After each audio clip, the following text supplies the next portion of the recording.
this the end? Is this the end?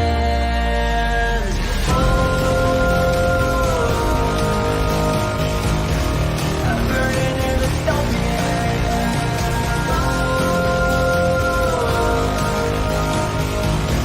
there's nothing to hide.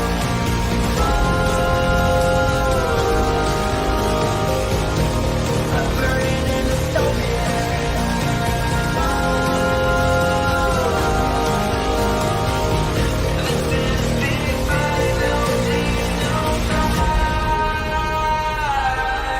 What have we done to the world?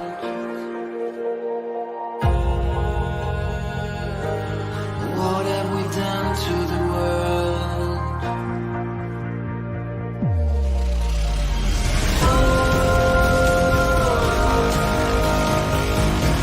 I'm burning in the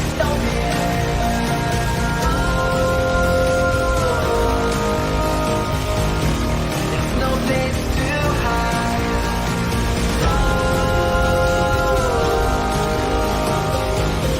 I'm burning in the this is the final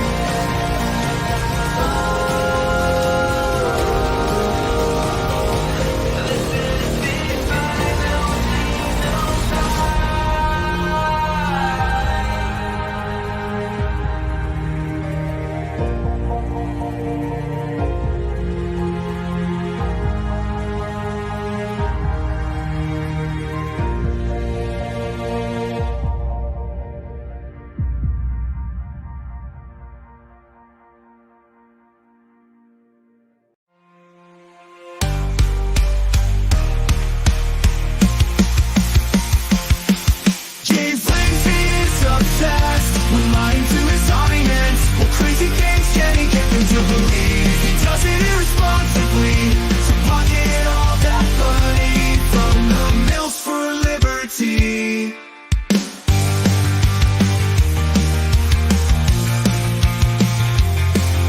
The left hates capitalism, but James won't admit it. He refuses to believe queer theory destabilizes normativity, gender binary, and the nuclear family. James blocks the truth, smears people who try to show him, creates an echo chamber for himself to reinforce his fantasy.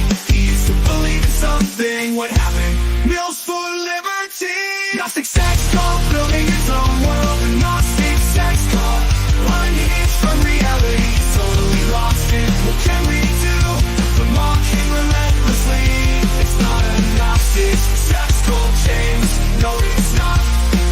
Stop lying to your audience. No, it's not. It's not Gnostic, James. Mary Nardini tells us queer liberation means the annihilation of capitalism. Catch up, James. Whiteness means capitalism. Queer theory hates capitalism. Whiteness means capitalism. Queer theory hates capitalism. Whiteness means capitalism. It's all about capitalism. Everyone knows it's capitalism. The socialist knows capitalism. Wake up, James. It's capitalism. Whoa. The socialist knows capitalism. Wake up, James. It's capitalism. It's all about capitalism. Everyone knows it's capitalism. The socialists know it's capitalism. Wake up, James. It's capitalism. It's capitalism. To pocket all that money from the mills for liberty.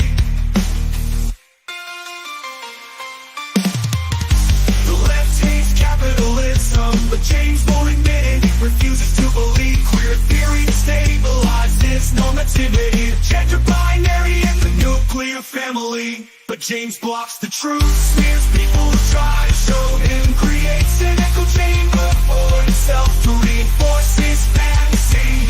To believe in something, what happens for liberty? Gnostic sex cult, building his own world. Gnostic sex cult, unhinged from reality. He's totally lost it. What can we do but mock him relentlessly?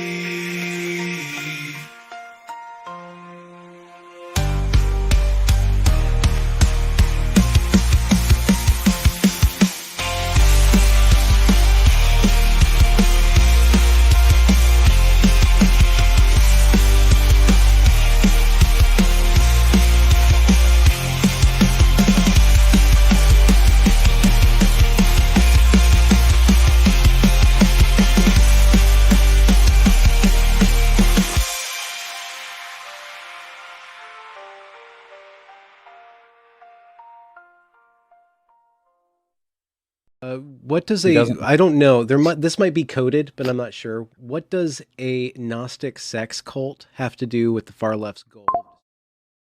This guy named Bot is going off about this Gnostic sex cult. What that? And so we're just not going to answer that question. Okay, so that's I figured that. So we're just okay. That's why I figured that. Yeah. Well, hello, Gnostic cultists! You know, I named this show The Cult a long time ago to make fun of the fact that people said I was running a cult when I was like, I'm the most disorganized cult leader of like all time. I can't even get people to do stuff! But you know what? We're going to embrace it.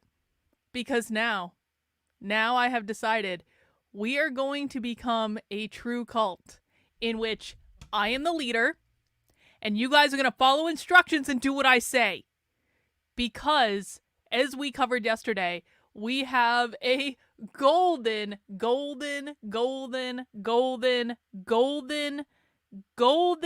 opportunity to fill a void that James Lindsay is leaving in the marketplace due to his absolute insane and unhinged meltdown about the so-called woke right.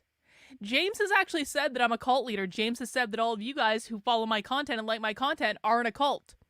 So let's just embrace it. Let's just embrace it. Yesterday, people were telling Jack Posobiec that Narnia is satanic because magic. Hey, well, you know what? That's, I don't really know what to say about that, but, people come up with all sorts of crazy ideas. Thank you for starting us off with the first super chat of the day. Naruto, we appreciate you. Yes, all hail me. All hail me. So yesterday, I gave you guys a little bit of a challenge. I said, we're going to form a street team. And we're going to start just really doing what is required to game the Twitter algorithm. There's other stuff too. But the biggest thing I want us focused on right now is gaming the Twitter algorithm.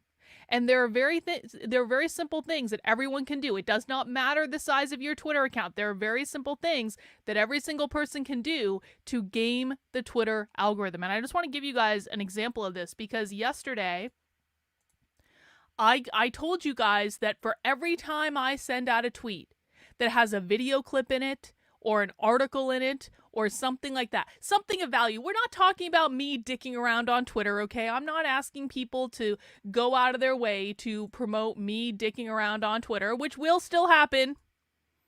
It is still my Twitter account.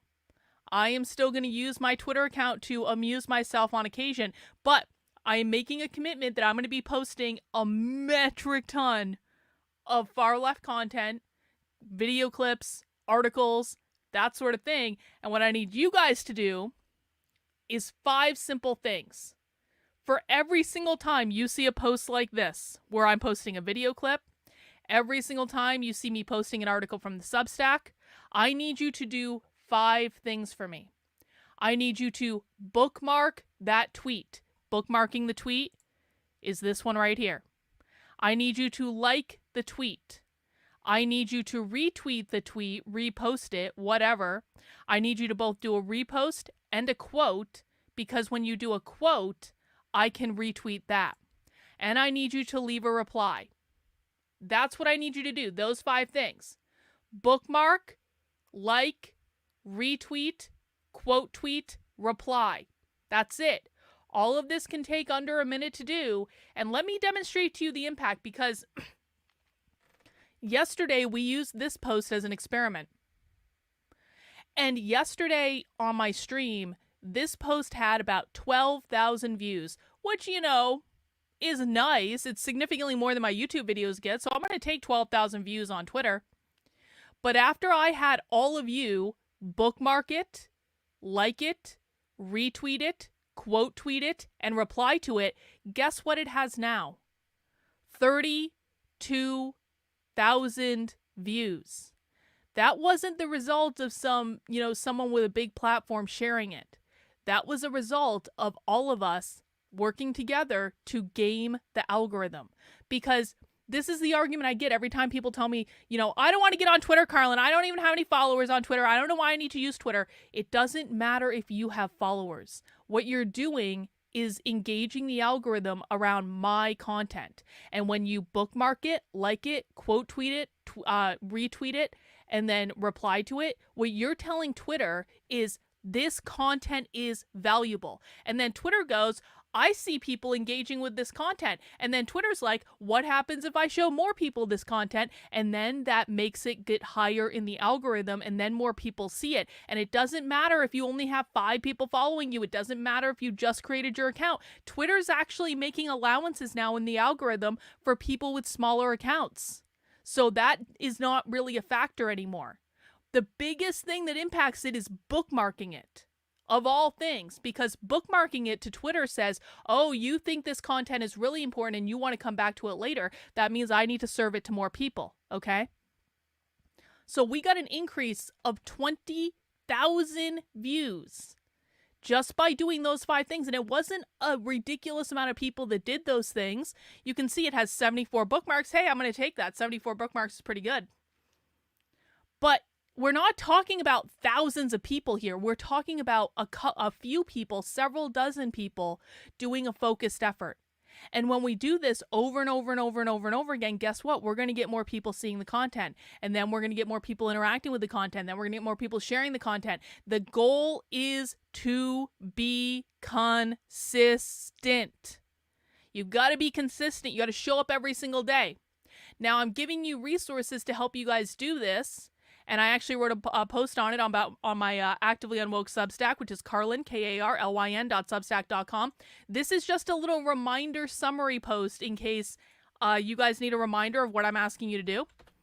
I will put it in the chat there. And it's got all sorts of resources in it, okay? So what I need people to do, follow me on Twitter, turn on notifications on Twitter, bookmark it, like it, repost it, quote tweet it, leave a reply. By the way, when you guys quote tweet it, write something appropriate. Write something. It doesn't need to be shilly like Carlin is the best. It doesn't need to be that. Like, I'll take that. I'm not going to be upset if you write Carlin is the best and does everything great. Like, I'm not going to be upset about that. But what I don't want is like the world sucks and everyone sucks and we're going to hell and everything is. I don't want that. I can't use that. Okay. I don't want I don't even know. Like, I want it to be an appropriate, like, quote tweet. And when you do that, I'll retweet that out, which gets you more views and it gets me more views. Everyone wins. I also need you guys to join the Unwoke Army community that I have at the top of my Twitter. That's just another place where you guys can share content, promote content. Actually, the community gets a ton of views. Things I post in the community just get like several thousand more views just by sheer virtue of them being posted in the community. So that's really good. And then if you guys really want to get involved, there's like you can join my private group chat on Twitter. Now, this is in the DMs. What you need to do to get access to this group chat is to send me a DM and say, Carlin, please add me to the group chat. And that is our kind of private place where we're communicating, we're coordinating, people are helping each other out. It's actually pretty great. And so that's available to people as well. I highly recommend people get involved in that. That way, that's the place I post new content that I want people to amplify, stuff like that. Now for some fun stuff, though, because I'm not the only one with a Twitter account that we want to amplify. So I gave an assignment. To 2 people. Actually, I don't even know that I gave an assignment to Reagan. Reagan just did this. There are 2 Twitter accounts specifically dedicated to promoting my content that are run by volunteers in the community. Reagan is running one called Far Left Clips. and that's far_left_underscore clips. I need you guys to follow that. Reagan is doing these awesome summaries. Like, they're really in-depth and they're really good, and I want everyone to take advantage of them because she's doing just an awesome job. But I want to also demonstrate what we did last night with Reagan's Twitter account. So last night I told everyone, do everything to this tweet that Reagan is sending out that you're doing to mine. Bookmark it, like it, retweet it, quote tweet it, reply to it. Look at this. We got her over 2,000 views on this. This Twitter account is not that big. 187 followers. But we got her over 2,000 views on that, which is more than she normally gets for these posts. You know? So look at this. Like 600 views, 500 views, 500. So we quadrupled the size of her reach just by doing those things. Again, this is not about the size of your Twitter account. This is about how you're utilizing it, how you're gaming the algorithm. So we want to make sure we're promoting Reagan's Twitter account. Now, I did request this one of Bot. We're going to have some fun with this account. Bot has created a Twitter account called Carlin Updates. Now, Bot is amazing at clipping too. Bot actually does some like magic to clips where she makes it all fancy like, and she writes a little summary of it. Like, she literally just started this Twitter account last night because I asked her to. But like, so she is going to post like clips on there and stuff, but she's also going to post updates when I'm doing things. And my vision for this updates account is I want it to be a little tongue in cheek.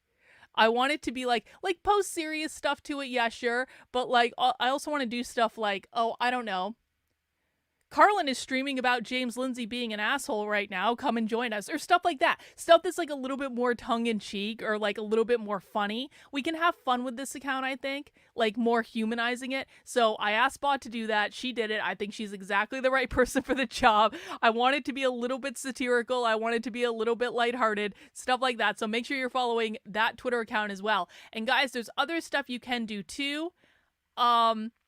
Make sure you're following the Telegram group. That is t.me/unwokex. I'm posting notifications in there. Let me put that link in there if you're not on Telegram. Telegram is also a great way to get around the YouTube notifications because YouTube doesn't really send out notifications for my channel. But if you're on Telegram, you will get a notification of when I go live. So I'm really excited about this little endeavor that we're engaging in. I think it's going to be fun. We're already seeing results from it.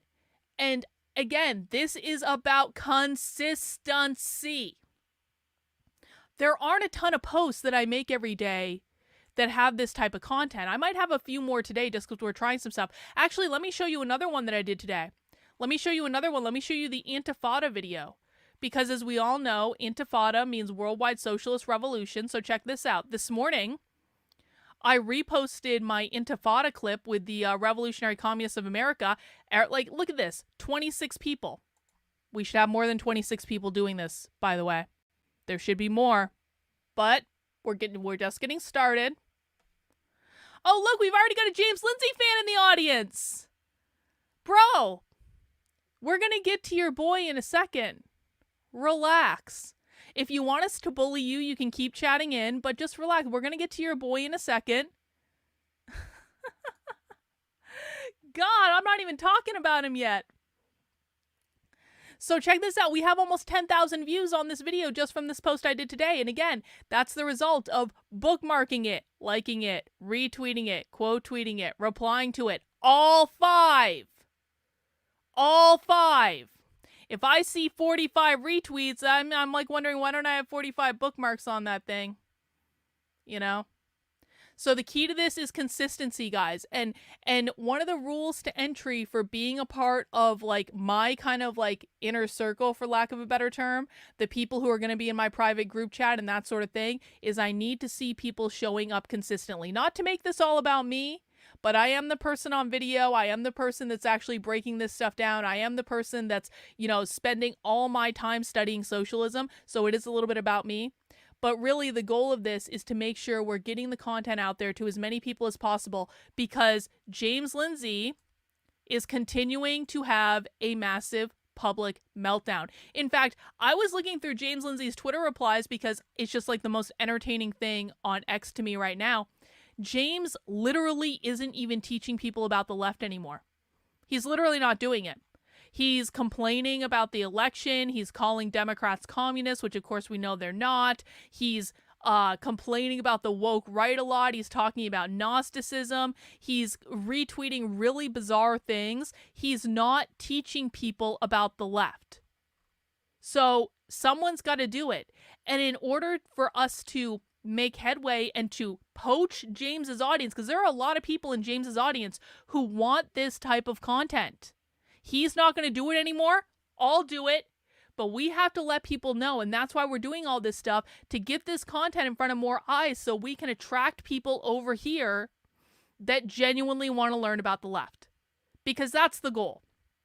James is doing some clout chasing. I'm going to be the king classical liberal of the internet. Fine. But he's not being productive, and he's not teaching people about the real far left, and everything that James has been teaching for at least a year now, probably longer, is unhinged from reality. Oh, update. So I told Bot this morning, I was like, let's see how long it takes for the usual suspects to block this Twitter account. Carrie Smith has already blocked this Twitter account. Bot, tweet that. Tweet a screenshot, and I'll tweet that out and tag her in it. Retweet. It's like breaking news. Karen Smith has already blocked this Twitter account because she hates teaching people about the left or something like that. When Moms for Liberty blocks it, we're going to post about that. When James inevitably blocks this Twitter account, we're going to post about that. When Billboard Chris inevitably blocks this Twitter account, we're going to post about that. We're just going to fucking drag these people because all of them are fucking grifting, clout chasing shills that don't know what they're talking about and don't actually care about solving problems, and they deserve to be dragged. Renan says, payment for the dumb comment I posted earlier. That's okay, Renan. That's okay. That's all right. I do appreciate the penance, though. Thank you for that. So James posted this crazy thing the other day. And before we get into the videos about him, I just want to read this. Can I take a point of personal privilege? Because, I meant to do this the other day. And I didn't get around to it. And I just want you guys to understand how unhinged James is from the reality of the far left. Okay? So James reposted this guy, Devin. I don't know who this person is. He says, this is basically perfect. Wokes, left and right, meet the simple definition of socialist. Okay, so now James is calling me, because James thinks I'm on the woke right. James is calling me a socialist. Okay. Totes, James. James is calling the Groypers socialists. Yeah. Okay, James, that totally makes sense, bro. Maybe some of them are, but not of the variety that James... They believe in private property, I'll just say that. I know the Groypers believe in private property. But let me read you this post that James amplified, because this, I feel like, is a perfect peek into the reality of, someone coming unglued with what's actually going on. This is the socialist worldview in a nutshell. Socialists believe the following. All progress is social. That means all human problems are solved by rearranging collective human behavior. How to rearrange human behavior to solve problems is already known. Problems therefore exist because there are people who don't want to behave in a known fashion. Therefore, problems exist because certain people are in the way of progress. Does anyone know what the fuck this guy is talking about? We watch the socialist left all the time. Does any of that make sense at all? Socialists, politicians may be grifters who believe in nothing but their living voters, the socialist true believers, hate you, and this is why. They believe you, your existence, your non-compliance with their plans is all that stands between humanity and paradise. This is why they will always murder you if they have the power. This is why unchecked socialism always leads to the censor, the secret policeman tapping your phone. I mean, okay, one's in the chat if you believe that socialism leads to the secret policeman. It's an interesting word choice, isn't it? One in the chat if you believe that socialism leads to the secret policeman. Two in the chat if you think that this person doesn't know what the F they're talking about. Been away for a few days, waiting to get my car unlocked at the moment. Great to be back anyways. Hey, Queen. Hey, Christian. I do appreciate the super chat, my friend. Thank you so much. It's an interesting word choice, the secret policeman. No, wrong answers. Wrong answers. Wrong answers. What did I say? What did I say 2 was, yeah. What did I say that 2 was, there would be no secret policeman? Or did I say 1 would be no secret policeman? Yeah. There's no police in the socialist utopia, guys. No, we don't get fancy. Words matter. Definitions matter. Nope. See, this is disappointing. I'm already disappointed. 2 was no secret policeman. Okay, thank God. Okay. Everyone that posted 2 got the correct answer. Why?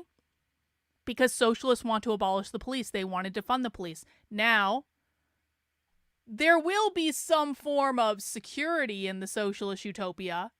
But again, precision matters. Definitions matter. There's not going to be a policeman tapping on anything in the socialist utopia because the police are not going to exist, because the police are the enforcers of capitalism or private property ownership. If you want more information about that, I literally just wrote about it on my Substack last night. You can find the article here. And guys, we are not equivocating on these definitions. We're not getting fancy in these definitions. We're not saying maybe if you define police as something that's not really police, then it's going to be true. And maybe we don't do that. Do you want to know why we don't do that? Because then people get confused. We need to be straightforward. We need to be direct. We need to be honest when someone is getting something wrong. We're not going to be like, maybe if you define policemen like this and look at it like this way, and there's going to be a red guard, but they're not the police, but they are the police, but they're not the police. That makes people confused, okay? What the left believes is all crimes are property crimes, and when private property does not exist, there will be no crime to commit. That's exactly what they believe. So we already know this person is full of shit, and we know by extension, James Lindsay is full of shit. It's not a big deal, Rottweiler. It's just like, listen, man, listen. Here's the thing. People don't understand nuance. They really don't. Not most people. So we have to just make sure we're keeping ourselves in check. I understood what you were saying, but that doesn't mean that normal people are going to understand. Not in the form of the police. Nope, not in the form of the police. If you do not understand that socialists want to abolish the police, defund the police because they consider them to be the managers of capitalism, the enforcers of private property, you do not understand the left. Again, we don't get fancy here. We don't make shit up. We don't change definitions. We don't change words. We don't shill to any sort of fucking narrative. We hinge into reality and we deal with the truth.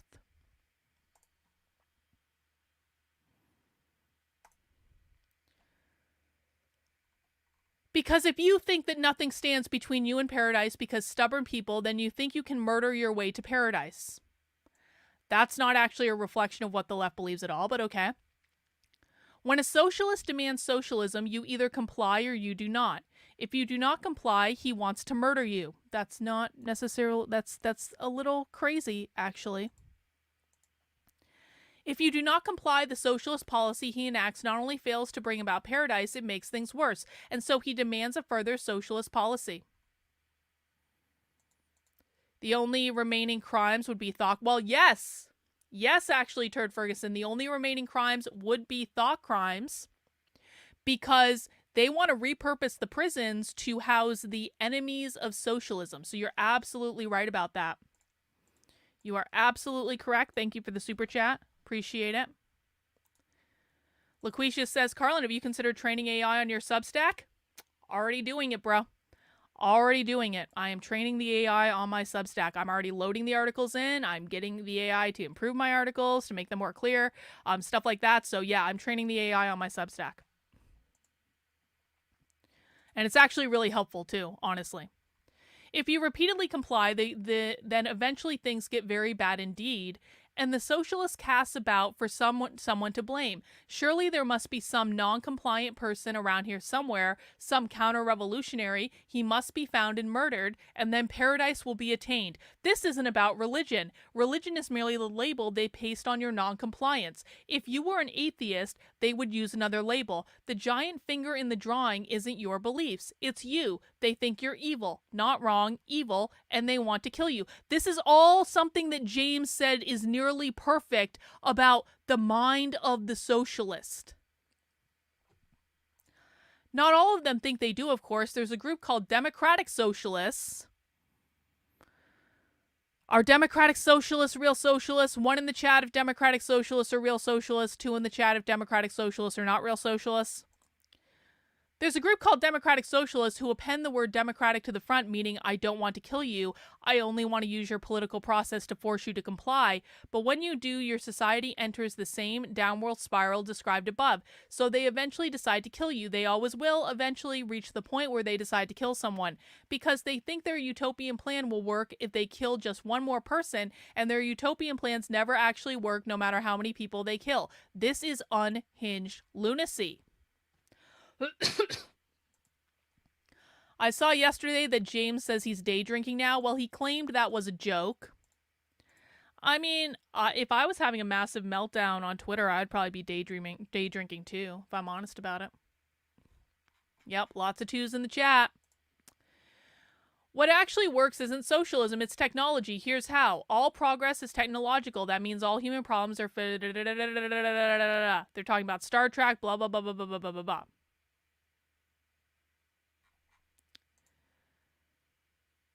James's response to this unhinged tirade. And by the way, everyone got it correct. The Democratic Socialists are not real socialists. They're too close to capitalism. This is basically perfect. Wokes, left and right, meet the simple definition of socialist. This is what James is teaching people, guys. We cannot abide by this. We have to get real information out there. We all have to be coordinating around getting real information out there, and that is why we're doing this exercise of we're starting with Twitter. We're going to make sure that everyone gets really, really, really, really, really effing consistent about the 5 things that I need you to do on Twitter. What are the 5 things I need you to do every time I post a clip like this? It's a pop quiz for the chat. I want you to repeat them back to me. Every time I post a video clip like this, you've already followed me on Twitter. You've already got a Twitter account. I don't want any excuses about anyone not having a Twitter account. You've already followed me on Twitter. You've already turned on notifications on Twitter. You see me post a video like this. What are the 5 things that I need you to do? Then you are not on the team and you are not useful to me, and I no longer care what your opinion is. Get your fucking ass on Twitter, make an account. I don't want to hear any whining. I don't want to hear any complaining. I don't want to hear any fucking backtalk. If you are not willing to do this, you are not serious about solving this problem and you can leave. That's how I feel about it. Either you are on the team or you are off the fucking team. I am no longer dealing with people who do not take this seriously. Everyone has their Twitter account. Every time I post something like this, I need you to like it. I need you to bookmark it, repost it, retweet it, quote tweet it, reply to it. Retweet, quote tweet, like, bookmark, reply. Bookmark, retweet, quote tweet, reply, like. No, not just share it. No, no, no. No, wrong. Wrong. Bookmark, reply, like, retweet, quote tweet. Bookmark, like, retweet, quote tweet, comment. Like, retweet, bookmark, quote tweet, reply. Is anyone confused about this? Is anyone confused? Quote, retweet, bookmark, like, reply. And by the way, guys, it shouldn't, we should be amplifying not just my content, but other content that's relevant as well. Mizakan posts so much good stuff on Twitter. We should be amplifying his stuff. We'll coordinate that in the DM group. Again, like the other accounts that are posting this stuff, Stony Baloney posts good stuff. Like, if people are posting good and relevant things, we shouldn't just be doing it for me. We should be doing it for other people, but especially for me, because this is my cult, and I'm the one creating all the content. Okay, well, you're getting banned now. Goodbye. No more. Again, I'm not pandering to these people. If you are not willing to create a Twitter account, then you are not useful in fighting back against the left. If you cannot get over that hurdle because you don't want to, I don't want to, good fucking luck. I don't want to hear any more fucking whining. I don't like Twitter. I think Twitter is ridiculous. But Twitter, for better or worse, is where the conversation is, and it is where we need to focus right now. And if you are not willing to do that, I am not interested in your opinion. Bookmarking it boosts the algorithm. If you guys have questions about how to do any of these things, you can head over to my Substack and go to this post. It is right in the middle of the homepage right now, and it will walk you through all of the things you need to do in order to participate.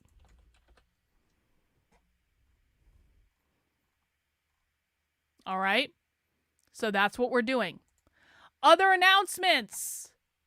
There are now, actually, I'm not going to do it there. I'm going to do it over here. There are now 10 chapters available in my upcoming book, which you can access by going to speaksocialist.substack.com. And this is where I'm writing my next book called Re-Education, the Definitive Anti-Communist Guide for Decoding the Left. And basically what this is this will turn into a book. This will turn into a book hopefully before the end of the year. Hopefully it'll be available in time for Christmas. Hopefully, fingers crossed. Okay, I can't guarantee that. I'm trying my best. But what I will tell you is, and I posted this on my main Substack earlier, there are now 10 chapters available for people to read and an introduction. So what this means is when you support my writing this book, because speaksocialist.substack.com is a separate entity from my main Substack, it's like a premium thing. And when you support the book, which means you sign up for a membership on here of $10 a month or $100 a year, you're literally funding my excuse me, you're literally funding my ability to write this book and to spend so much time doing it. You get access to the book and the draft chapters before the book gets published, okay? And so you get access to all that stuff before anyone else. There are currently 10 chapters available to read. Everything from, I've covered the capitalism stuff. I've covered bigger picture strategies. I'm starting to get into writing about racism, white supremacy, whiteness, anti-racism, queer ideology, gender ideology, stuff like that. So that's all going to be coming out soon. And really, this is a major push to get all this content written by the end of the month so I can deliver a full book before the holidays so people can buy it for Christmas presents and that sort of thing. You can find out more about that over on the Substack, and I do really appreciate the support.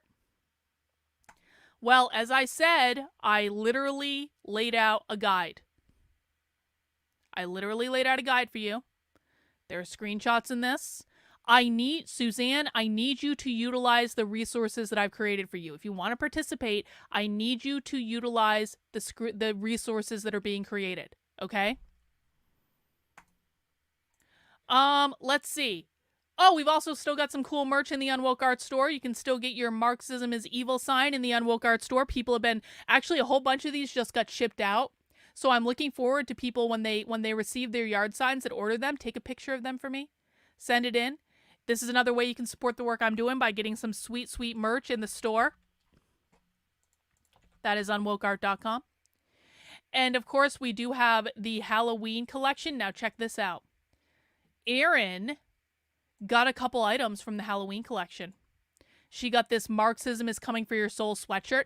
I'm wearing a different version of this sweatshirt right now. These sweatshirts are awesome. It's finally cool enough in New Hampshire where I can wear sweaters. I love sweater time more than anything else in the world. And so I've got these awesome sweaters with this Halloween design. It's going to be perfect. You can see what it looks like there. And then we've got the Marxist Utopia of the Dead. I love how the colors came out. The colors look so, so, so good. And so those are just two of the designs you can get in the store. You can get them on t-shirts, sweatshirts, pint glasses, mugs, stickers. These are limited edition Halloween designs that are only going to be available for the month of October. You missed the 25% sale if you didn't get your merch yet, but you can still get the merch in the store, and I really appreciate it. And there's some sort of pricing issue going on with that one. I got to go in and fix that, but I'll do that later. Okay. So what we're doing today is now to get into the main content, because that was only a 40-minute preamble at the beginning. Everyone mount the like button for me. Everyone make sure you are subscribed to the channel on whatever platform you are watching on. Remember, I do go live at 5 p.m. and I was thinking about changing the streaming time, but I don't think I'm going to. I go live at 5 p.m. Monday through Friday. And so you can always come back and join me here on Saturdays. We do 6 p.m. for Socialism Saturday because I got other stuff I got to do on Saturday. But today I thought we would take some time to watch some videos from some of the gentlemen who are, well, a little miffed at James Lindsay's woke right meltdown. And the Lotus Eaters posted a podcast on it yesterday. Now, I'm not a Lotus Eaters fan, if I'm honest about it. I don't think I've ever watched one of their videos. Like, not ever. Like, not even once. Not even when they first launched. I don't think I've ever watched any of their videos. But a bunch of people sent this to me. And listen, Suzanne, you can't go back and change whatever happened to your Twitter account. You can only move forward. If you don't know how to get into your last account, just create a new one. It's not that big of a deal. I have people in my community who have multiple fucking Twitter accounts. Yeah, this is Sargon of Akkad. Like, he does the Lotus Eaters. He's not in this, I don't think. But they're talking about James, and then I have the Auron McIntyre video pulled up that we started watching the other day that I was getting angry at. We're going to watch a little bit of this. We're going to see what other people are saying about this woke right stuff, just for my own entertainment, okay? So that's what we got today, guys. I hope you're here for it. Let's get this party started.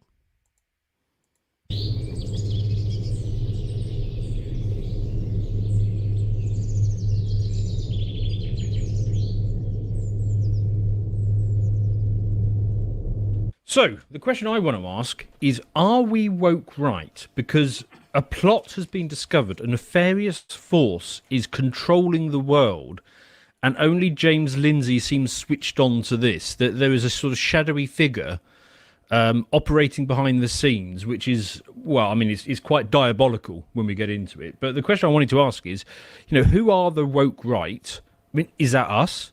I mean, it seems to be. We're hearing a lot about it lately, and I'm a bit confused because, as far as I can tell, there's really only sort of two people pushing this woke right idea, at least at the moment. Yep. We got a chap here in the UK called, what's his name, Kissing something, and works with trigonometry, and he's been pushing the whole woke right. Kissing. Yes. That's the one. He's been pushing the woke right idea, and in the US they've got this James Lindsay character who's sort of pushing it, and I think what it is it's people who were formerly lefties who have become right-wingers but still have left-wing tendencies and are trying to explain away why they are now the sort of the wets of the movement that they find themselves in. So as far as I can tell, their conception is that if you're woke right, it's because you're a right-winger and you agree with them on the social stuff. However, you don't agree with Hillary Clinton on the geopolitical stuff. You're not up for bombing everywhere. You're not up for endless war. James's premise, as far as I understand it, is that if you are not a class... Why is my hair looking stupid? Well, my hair always looks crazy. Whatever, I should just embrace it. James's premise is more or less, if you are not a classical liberal, then you are part of the woke right. James wants classical liberalism to take over the entire Republican Party. By the way, Helen Pluckrose started beef with me the other day on Twitter. And she was like, Carlin, don't you know there are traditional conservatives on the GOP? And I was like, Helen, obviously I know that. I'm talking about a list that James made. Because James literally made a list and said, here are all the people that are on the woke right. And I posted it. And Helen retweeted that. And she was like, don't you believe, Carlin, that there are traditional conservatives? I'm like, Helen, I didn't write the fucking list. James wrote the list. And Helen Pluckrose is like nutty, man. Helen Pluckrose couldn't follow a basic train of thought, and then she started telling me that she thought that the GOP should be taken over by classical liberalism, and I was like, Helen, you're literally a leftist, and you live in the UK. I don't really care what you think about American politics. Truly and sincerely, I know we're watching the Lotus Eaters and they're in the UK, okay, fine. But can British people stop doing commentary on American politics, please? I'm sorry, like anti-woke British people, they've literally allowed their entire government to be taken over by the left. Even the Conservative Party in the UK is fucking leftist. So I don't want to hear from any fucking British people about how they feel about American politics. We literally fought a revolution to get away from these people. We literally said, we don't want to be on your team anymore. You guys can do what you want. We're going to do what we want. And now all these fucking British people are trying to insert themselves and saying, you should do this, America. You should do that, America. How about you make all conservatives classically liberal? And I'm like, I don't think that's a good idea. I just don't think that's a good idea. Or, the people who go on about the woke right, they tend to care about things like, last week it was Russia, Ukraine, and then it's Israel, Iran. Well, as I understand it, it's simply a gatekeeping term, yes. at least as they're using it, Yes. to try and keep out anyone to the right of centre, basically. Yep, true. Yeah, but the guys who are doing this are so close to the centre that they're just on the periphery of the left as it is. Exactly. So they're trying to gatekeep basically the entire right. Yep. You remember Konstantin Kissin? He threw a bit of a tantrum about that. I forgot his name now. The historian that went and spoke to Tucker Carlson. Oh yeah, Marty Maid. James That's did it. too. Yeah, that's the one. Thank you for remembering it. Him criticising Churchill, and then we had that round table about Churchill. Yes. Well, I was very critical of Churchill as well. Yeah, so was I. So presumably that makes me woke right. Yes, it Yeah, does. but Yep. there are lots of legitimate criticisms of Churchill, and the bitter irony is that they're deifying a figure and overlooking lots of their flaws Yes. in order to push a narrative. Sure, he did do some good things, but also there are lots of Not many. things that you can look at that you can legitimately criticise. Yes. And so to just blanketly say you've got to support this person, otherwise you're woke right, or Yeah. I don't know whether Kissin's actually saying that, but he's been Well, trying to attack Kissing, you. I think, is more on the geopolitical side, but No, he is. Lindsay's an interesting character. I actually quite like Lindsay at first because he's one of these rejects from the left that found that they had gone mad. He kind of came to our attention, I think, in about 2018. Now, let me play you this short clip of where There's Lindsay came from. So Helen. basically, he was part of That's this Helen. group that put up all these fake studies. She wants the GOP to be And it was all leftist. sorts of nonsense. I mean, I remember one was called the conceptual penis that basically suggested that the penis was not an actual physical thing. It was a concept that was invented by the patriarchy. Another one was they basically took Mein Kampf and rewrote it subtly to make it sound like a woke left. Well, and you only need to rewrite it subtly to make it sound like a woke left thing, actually, by changing a few key terms. And they managed to get Mein Kampf peer-reviewed and endorsed and publised. And so It was funny, wasn't it? But yes. Yeah, so it's quite funny, It the was first thing he great. did. Listen. And let me play. The grievance studies papers, that was fucking phenomenal. That was phenomenal. They should have just kept doing that. That was great. If they had just stopped there, we would have no issue. Play you this clip of to give you a flavour of where it started from, because I think the first one was about dog parks. Dear Dr. Helen Wilson, I have now closely considered the revisions of your manuscript, Dog Park, and will recommend its publication in Gender, Place, and Culture. You have done very good work to address the issues the reviewers raised and have clarified your arguments. Thank you for your contribution to Gender, Place, and Culture, and I hope to be seeing your manuscript in print. Yours truly, PhD, Managing Editor, Gender, Place, and Culture. We have an accepted paper in the #1 feminist geography journal. Since approximately June of 2017, I, along with two other concerned academics, Peter Boghossian and Helen Pluckrose, have been writing intentionally broken academic papers and submitting them to highly respected journals in fields that study gender, race, sexuality, and similar topics. See, this was brilliant. We did this to expose a political corruption that's taken hold of the university. By this point, several of these papers have been accepted in highly respected journals, and one, that claims that dog humping incidents can be taken as evidence of rape culture has been officially honored as excellent scholarship. I'm not going to lie to you, we had a lot of fun with this project. I think we get the gist, don't we? Yeah. So, funny stuff, good troll, lots of fun. So he appeared on the scene, obviously a leftist that got pushed out of the left because they had gone so completely mad that he couldn't kind of deal with it anymore. So, yeah, fair enough. Having done this, he can't go back to academia, can he? Because, you know, they're a bit closed-minded at the best of times. Yeah, well, I think that the people who would approve of what he's done would keep their head down, and the people who are most vocal are the ones that come after push this stuff. Yeah. So he's done in academia at this point, but this gets a lot of attention. You know, he goes on lots of shows, Rogan, stuff like that. Peterson had him on, I think.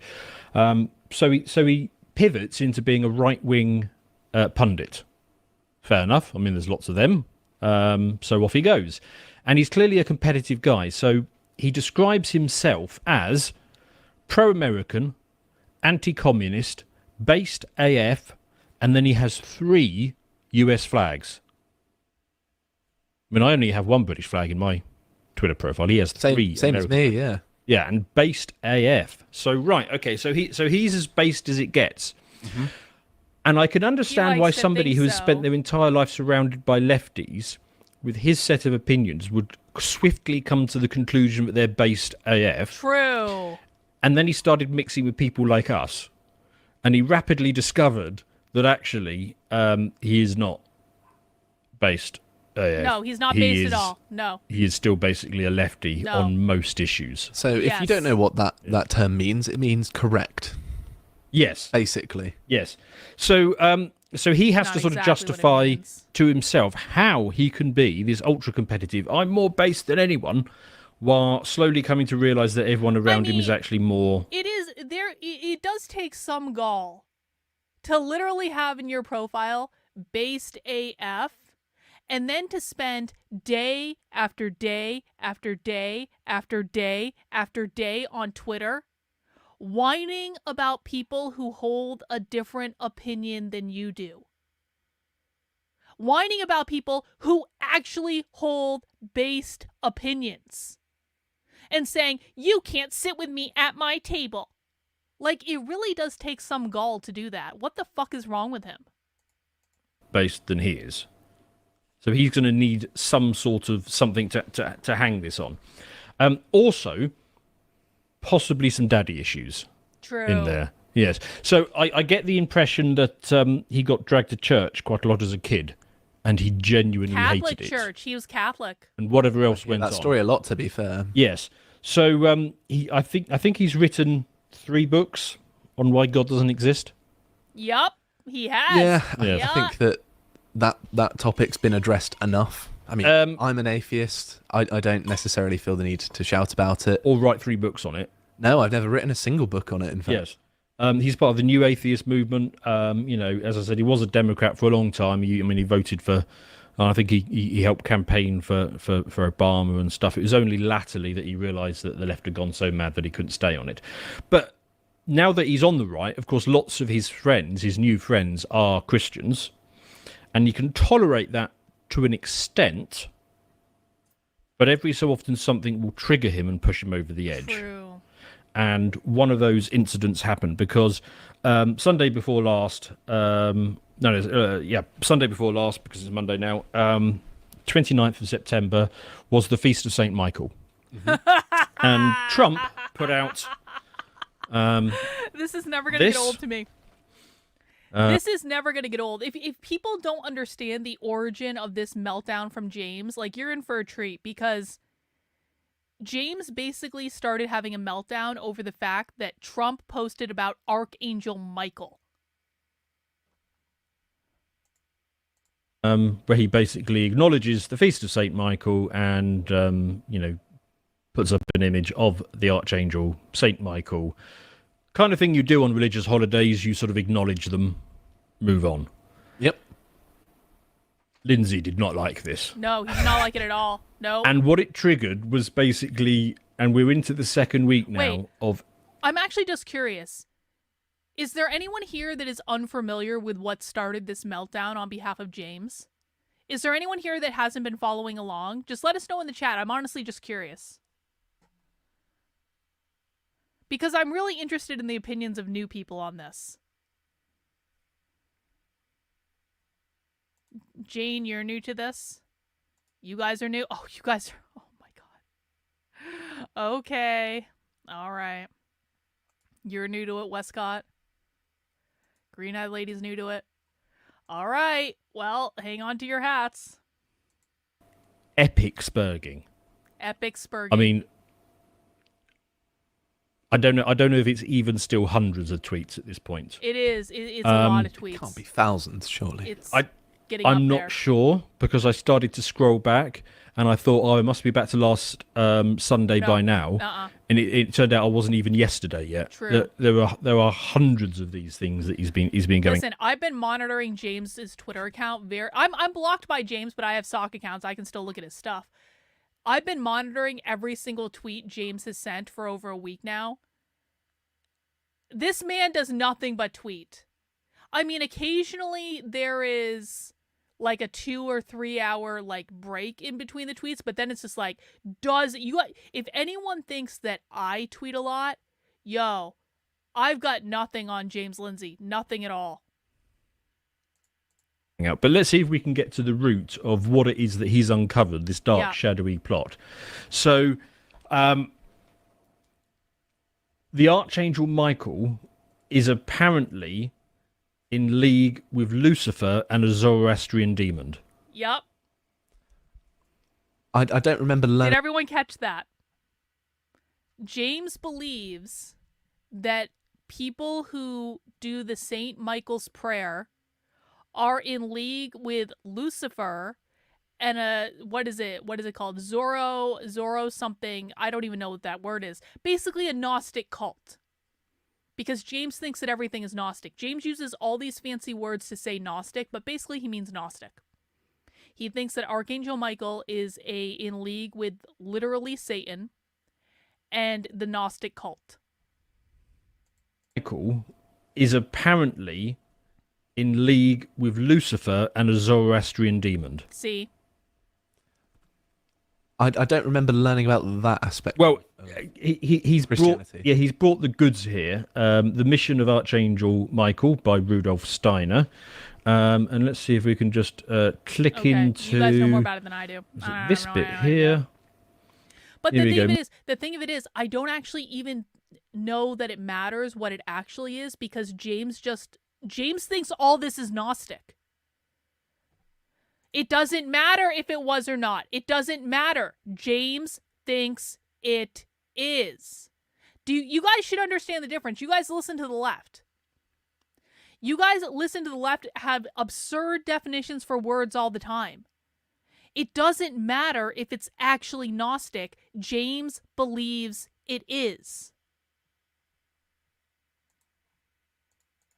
Members of the blah, blah, blah, who accompanied humans' evolution, how we can help us transcend ideas, blah, blah, blah. And there's a lot of waffle here. James classifies all forms of paganism as Gnostic. James has said that I'm a Gnostic. I'm not a Gnostic. I've never been a Gnostic.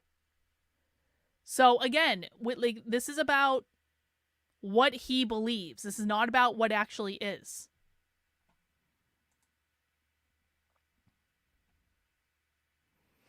Then go somewhere else, Teresa. We don't need you to announce your displeasure. Are you on Twitter yet? Have you done the things on Twitter yet? Because that's about to be a bar for people that I allow in my chat. I'm going to be honest with you. As the countenance of Christ, Michael helps us find balance between Luciferians and Aramaic tendencies. Aramaic. Aramanic? I thought it was Aramaic. The old dualism, such as good versus evil, says Steiner, needs to be replaced by the Holy Trinity of Lucifer, Christ, and Ahriman. Ahriman is that Zoroastrian demon that I referred to a few moments ago. In fact, I think we have a... Okay. Here we go. There's an image of Ahriman, the Zoroastrian Is that him demon. upside down? What's going on? Or is he the guy throwing the African. I'm not. No, I thought that Auron was the one on top. Well, the one being thrown. I mean, he could just be a McDonald's worker. I don't know. He's got very big eyes. Look at him. He looks shocked. I do not need you announcing your displeasure. You don't need to announce your departure. Just get the fuck out if all you're going to do is whine and complain. I don't know how this is difficult. No whining is allowed in my chat. Well, whichever one of them is the demon. The point is that at least one of them is the demon, and this is obviously a dark trinity between Michael, Auron, the Zoroastrian demon, and Lucifer. So James has hit upon some pretty substantial themes here, and obviously he says Exactly. Michael is literally. If you care about beating the left, James is one of the biggest fucking obstacles standing in the way of actually making progress. This is just reality. James has misinformed millions and millions and millions of people. James has taught so many people the left is a Gnostic cult that is led by Oprah and the WEF and a world, I swear to God. He is completely unhinged from reality, and he has brought his unhinged from reality beliefs into the public square where all these people who just want answers to what's going on are now running around going, it's Gnostic, it's Gnostic, it's Gnostic. I can't tell you how many people that listen to James come into my chat, they're like, Carlin, no, but it's Gnostic, it's really Gnostic. And we have to fucking deprogram them.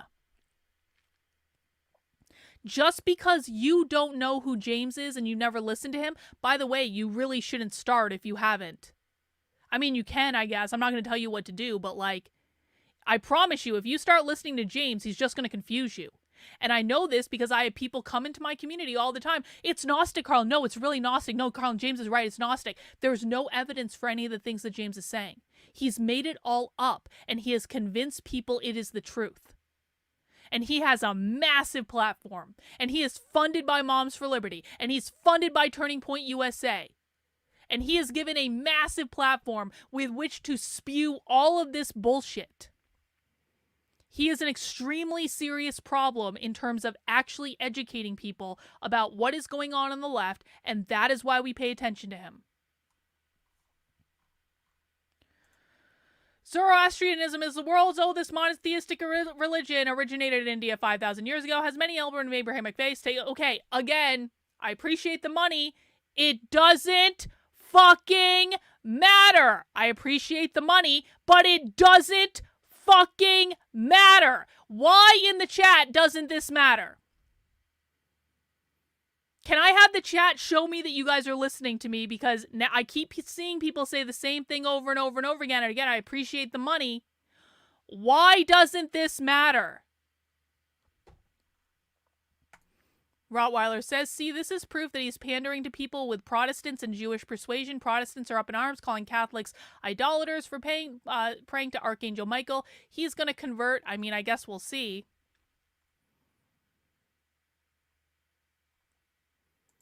It doesn't matter because this reflects what James believes.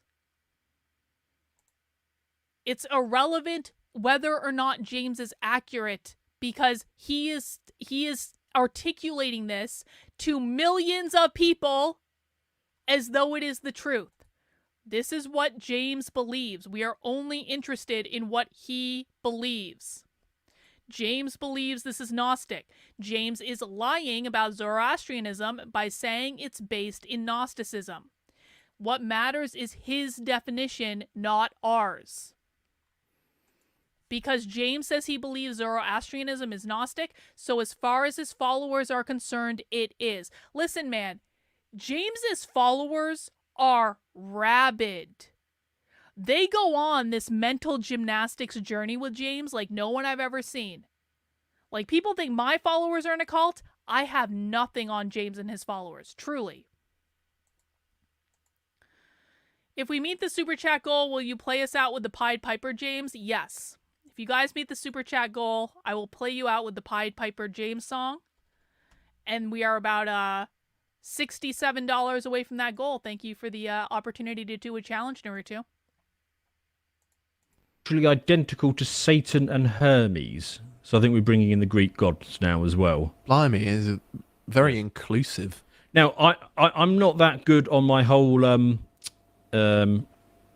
Catholic dogma, but I actually think the archangels are one of the lower choirs. So I think you get angels and then archangels, and they're fairly low down the ranking. So Gabriel and Michael are archangels, and then Lucifer, he was at the very top anyway, one of the most senior choirs. But I don't know exactly how it works. But anyway, I wasn't brought up religious in any way, so I don't know, I'm afraid. But I think the idea is that, Lucifer and Michael are angels, and therefore they're equivalent, and therefore if people are tweeting about Michael, well, you might as well be tweeting about the devil or something like that. I mean, his logic is that doesn't seem to be right to me, though, with what little I do know. But you never know. It could be right. Yes. Right. So but I mean, No. he's hitting upon dark supernatural powers here, masters of the universe at work in the background, conspiring to bring Trump low through complicated mechanisms. Well, is he basically saying that via this Michael figure,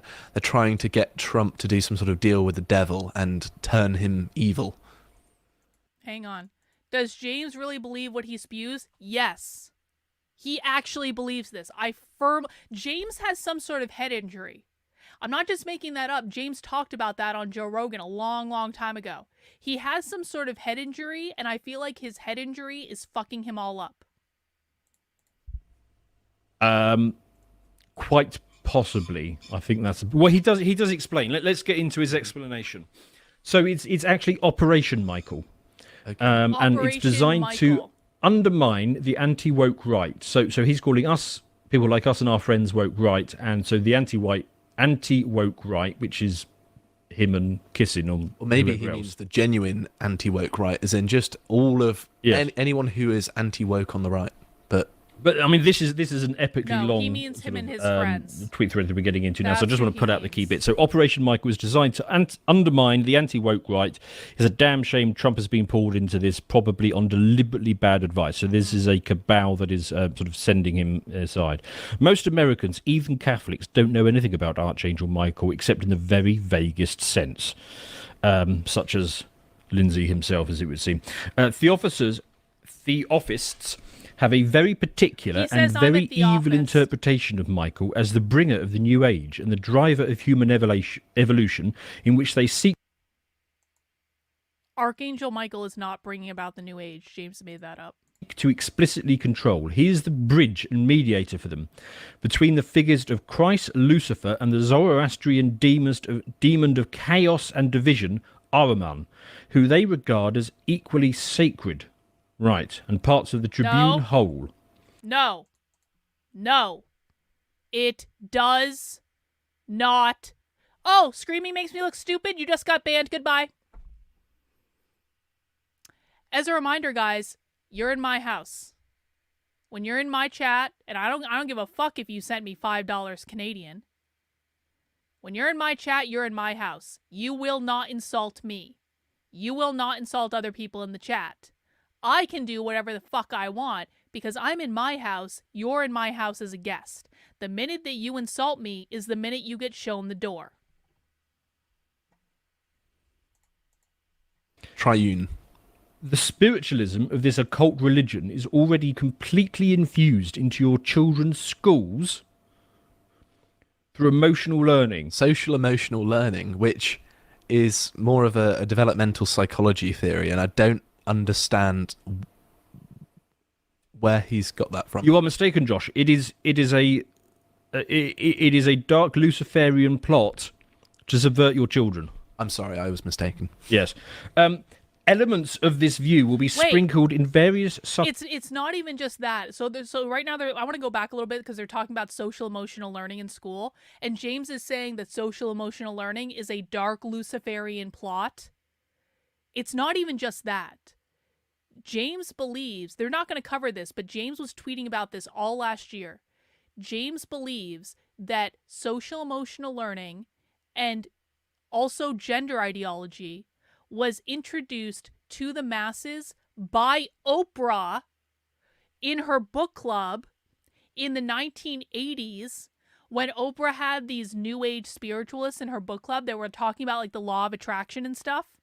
And James believes that Oprah used her book club to introduce social emotional learning to the masses and to all the moms that were watching Oprah as part of a worldwide, I swear I'm not making this up, UN WEF globalist conspiracy theory to make people question objective reality.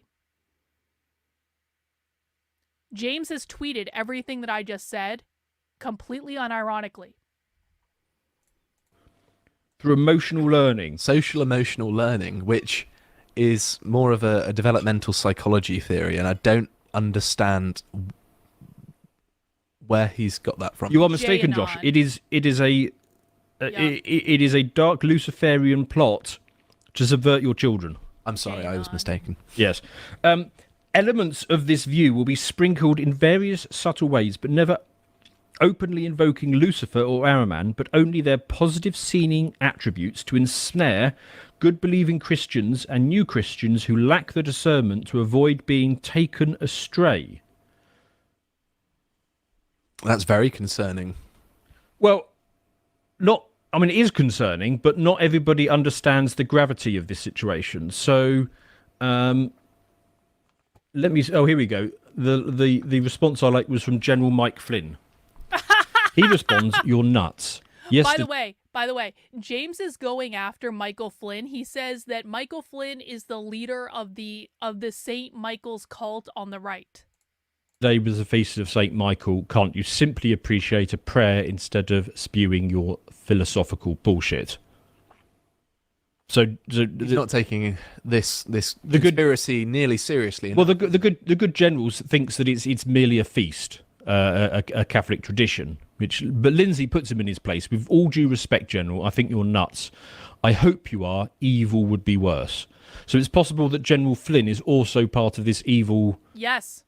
Trinity. He does. Yes, he believes to subvert children and Trump. Yep. True. Which is very worrying indeed. True. Yes. We got another thread from Lindsay, which he tries to explain what the woke right is, and it's epically long. Like I say, there have been hundreds, if not thousands, of tweets from him in the last week or so. So I'm just going to pick out a couple of bits. What is the woke right? There is a growing movement that is reaching breakout velocity on the right, that is ostentatiously the ultra-conservative far right, but that shares much more in common with the woke left conservatives. The theory of knowledge, the woke left, is therefore critical, blah, blah, blah, blah, blah. Okay, it's all about uncovering what prevalent power dynamics hide from us. I think what he's getting at there is that some of our chaps have read James Burnham, and they understand that power flows from an organised minority, not just from making better arguments and going off to the voting station every 4 years. Well, you don't really need to read James Burnham to know that. Yes. Have you seen the film Zulu? An organised minority beats a disorganised majority. I mean, that's true of all human history, whereby if you have fewer people of singular purpose, you can achieve good things. Yes, the organised minority always beats the disorganised masses. The Spartans at Thermopylae. Yes. There are loads of examples throughout history. Yes. I mean, unfortunately, both of those examples lost in the end, but I mean, they held out for a very long time. Mm-hmm. So we're given that. Anyway, so this thread goes on and on. Listen. It's not just me. It's all of us. Because we have been, you know what? I take this as a point of pride. Hey, thanks, Susan, for becoming a member of the channel. I appreciate it. I take this as a matter of pride. We started haranguing James Lindsay a year ago. Literally a year ago. And it was a slow drip, and we had several campaigns against James. We had the Say Capitalism campaign against James. We took over James's entire podcast about queer being a Gnostic cult, and we ruined the chat for him, and it was amazing and glorious, and we're going to do that again sometime. I'm not done with that yet. And James started tweeting all the time about how I have a mental illness or something like that. I firmly believe that we have played a significant role in the meltdown of James Lindsay. It wasn't just me. It was all of us. everyone who participated, and we can still keep poking this.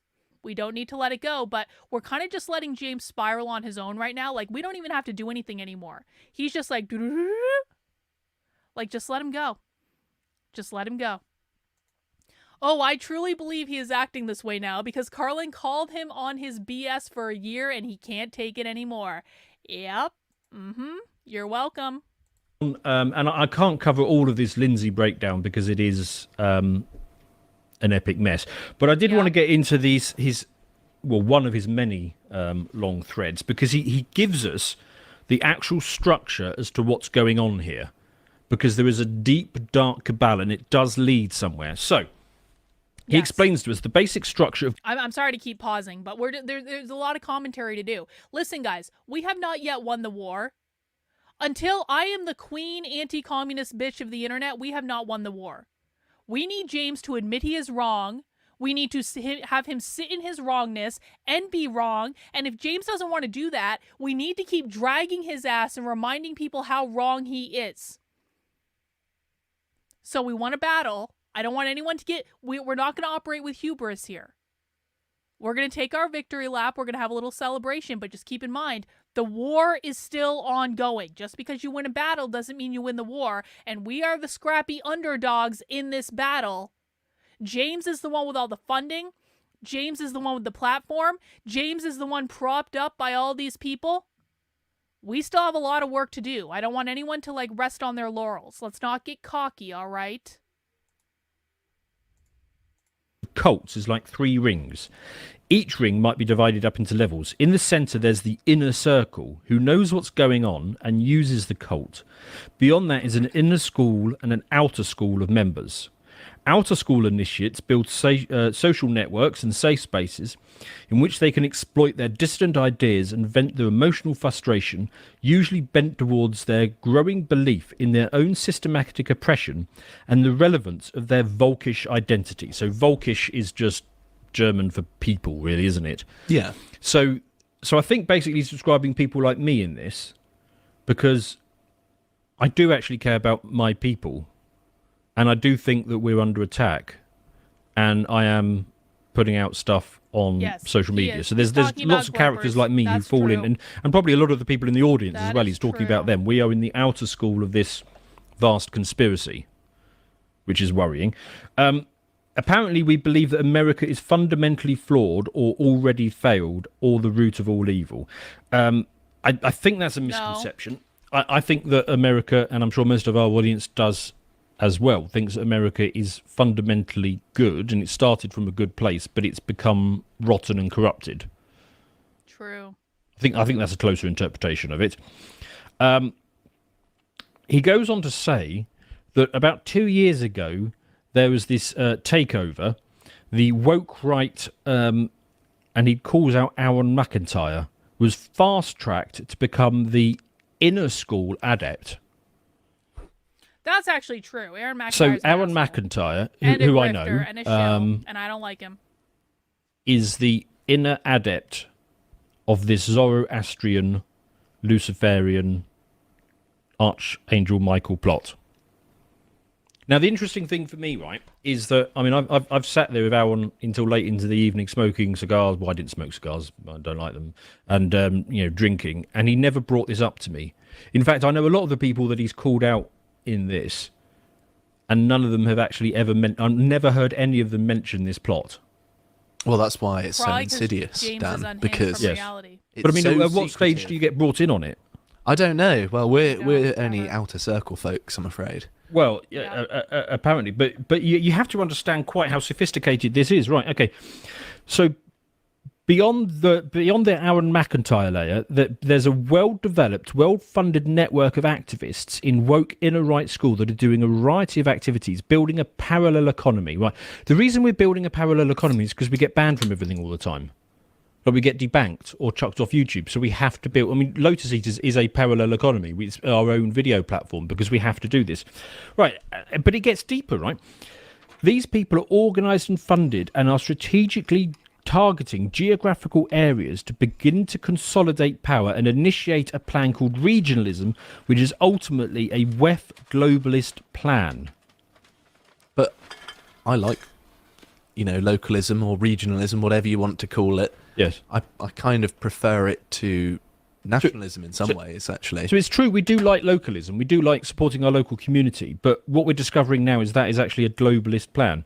Like all cults, the woke right have an inner circle. So we're at the top level now, the inner circle level, who control the cult and know its purposes.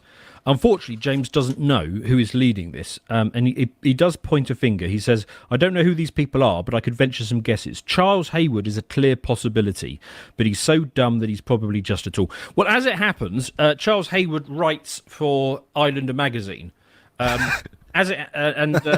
Issue 2 of Islander magazine.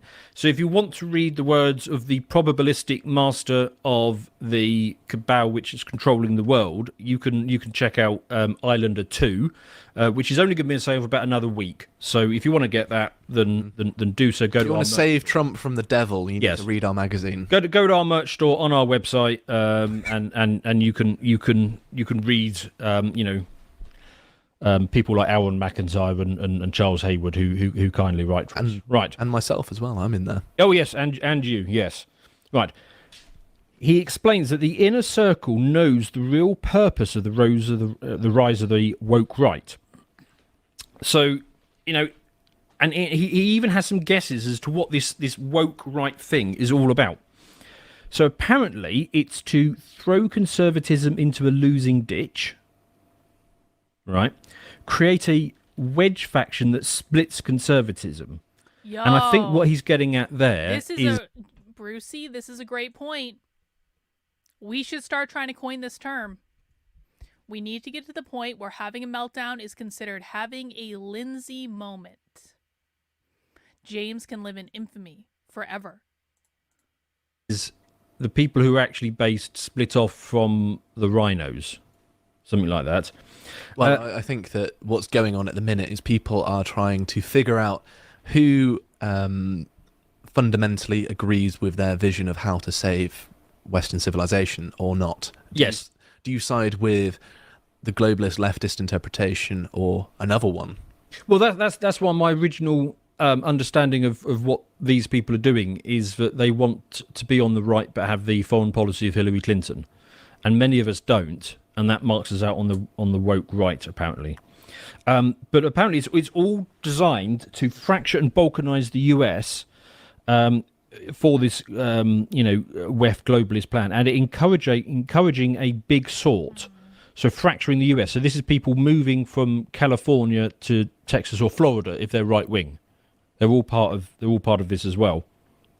And it's a fatal wedge operation against the conservative movement. So whoever's controlling this, along with the Archangel Michael and the Zoroastrian demon and Lucifer, is up to some pretty insidious things. Yeah. And James doesn't want to make sure we forget quite how serious it is. As he says here, it's not a random cult. It's the one running the world.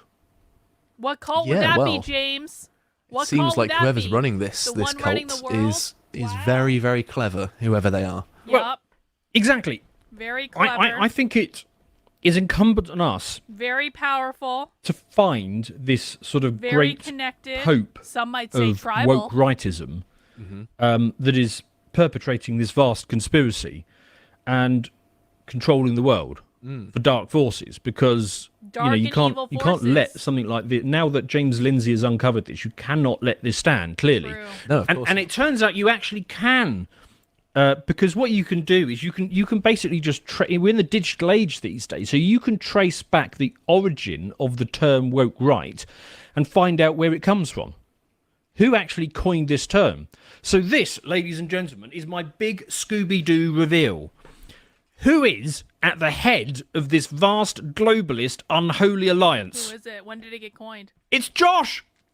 It was me all along. So yes, if you look, I said we the did a term way video before on the that. 30th of September 2023. Oh, fuck Fuck So you. I've been over a using year it ago, since you coined January the of term 2021. woke right. No, Yes. I coined it in That's 2021. me. It was me all along. It was me telling Auron and McIntyre what to do, and then Charles Hayward. You know, I'm like the emperor. Okay. When did you deal the deal with Saint Michael, Lucifer, and Ahriman? Then we go way back. right. Okay. But whatever. Maybe you I'm went to not school gonna split together or hairs about something. that. I don't care that Yeah. much. But no, what I was actually talking about here, for the sake of actual transparency now, is that we had a phrase where we just used to refer to people who were sort of stupid, for want of a better word. That's what we kind of meant. People who didn't presume that it's possible that they might make mistakes, that they're dogmatic and they're unable to discuss their ideas. They use psychological manipulation to dodge criticism. They reduce the point to the point of not seeing nuance. They're willing to force their opinions on others. They treat their ideas and the individuals who hold them as inseparable. They Kinda define sounds like their values James. based on the values of their political opponents. So they're just a reaction to the woke and a sort of mirror image. And they go down in these Like purity James. spirals reminiscent Wow. of the left. And basically the TLDR, if you will, is doing these things prevents you from seeing the world as it truly is, and you need to be a political realist to assume power and to keep it. If you do these things, even if you do assume power, you won't be able to keep it, and Literally you'll have wound up describing so many James. people that you will meet a very quick end. I hope So, so. so you coined this term, and this was kind of the first time it was being used. Well,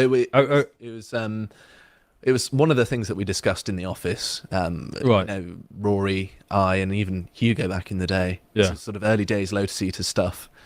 Just to refer to people who were incapable of talking about things at any sort of high level and were just mudslinging, and you could even call them grifters if you wanted to. People who sort of attach themselves to our sort of cause but don't really understand it.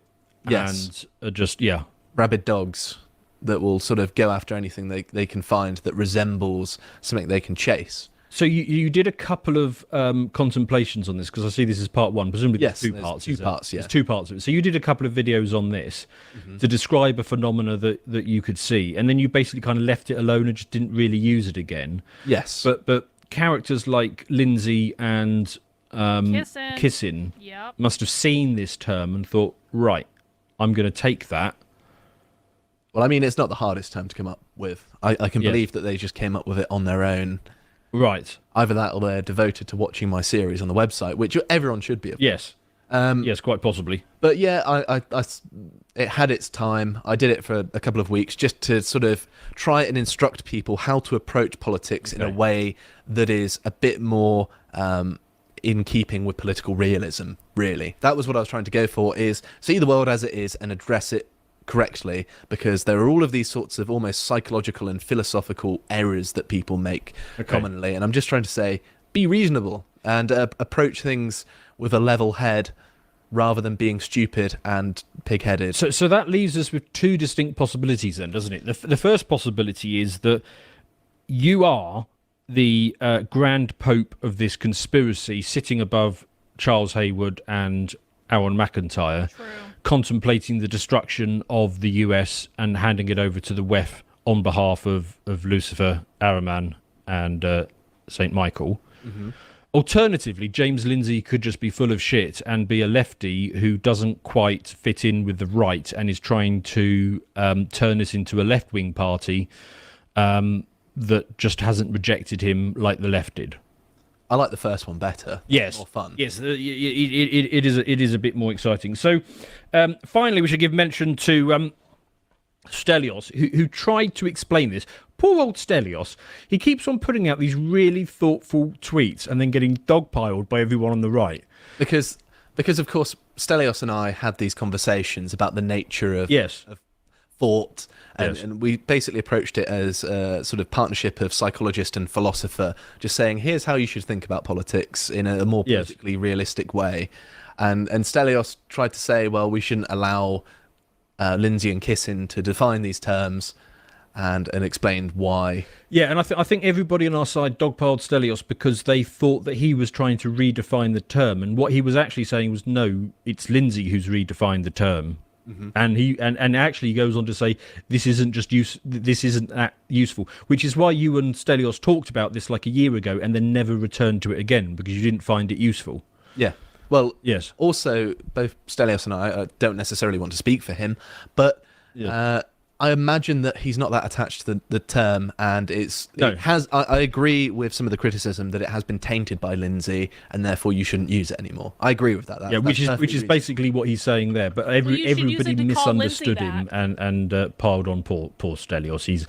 We should absolutely be using the term woke right. We should be calling James Lindsay the woke right. We should be calling Konstantin Kisin the woke right. What we need to do is use their own term to describe what they're doing, because they are literally what they're saying everyone else is. He's a proper thinker. I don't think you should really read Stelios's tweets unless you're up there in terms of right side of the bell curve. But anyway, decide for yourself. Either James, is it James Lindsay? Yes. James. Either James Lindsay has gone completely stark raving mad, or Josh and Stelios are in league with the devil. It's one of the two. Probably. Yep. I hope you appreciated that segment from the podcast to the Lotus Eaters, and if you want to see what else... Yeah, I agree. I've actually never watched these guys before because I not honestly the biggest fan of Sargon of Akkad. So when he launched this, I was kind of like whatever. But I actually liked how dismissive they were. I liked the dry humor behind it. I mean, wasn't that bad. So that was pretty great. Now let's go over to Auron McIntyre. Oh God. We started watching this the other day. I don't like Auron McIntyre. I don't like him. I really don't like him. It pains me that I'm on his side on this. I think that Auron McIntyre is not intellectually honest. I think that Auron McIntyre doesn't know what's going on the left. I think that Auron McIntyre is like every other conservative grifter, lying to his audience in order to make money. I don't have anything good to say about him, but he was the target of James's ire. He did do a whole stream about it, and I'm going to listen to him and I'm going to see what he had to say. Maybe I will keep an open mind. Maybe I will change my opinion of him. I somewhat doubt it. If you think I should change my opinion of him, let me know in the chat. But you know what? We'll give it a listen and we'll see how this goes. I fast forwarded a little bit, but... Or about atheism. God doesn't, we do, only humans can solve human problems, ... infinity plus God equals folly, and everyone is wrong about God. And then sort of you get after this is where he gets sort of his claim to fame about sort of being an anti-woke academic. And there's this sort of deep American, but also I would guess sort of just like a Western belief that there's credibility in institutions and we should defend them, and institutional credibility is essential. And he does take his own studies and his own academic background seriously. I'm sure that he knows quite a bit of things that I probably don't, or with respects to mathematics or other parts of his, career. But at the same time, when you look at what is about to happen in terms of politics, like any other person online, you can be exposed to things that break your brain very quickly.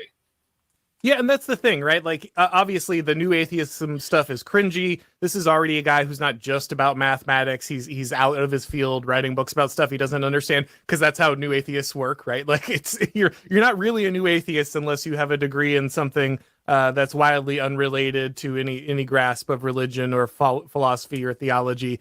And then you write several books only on that topic instead of the thing you're actually educated in.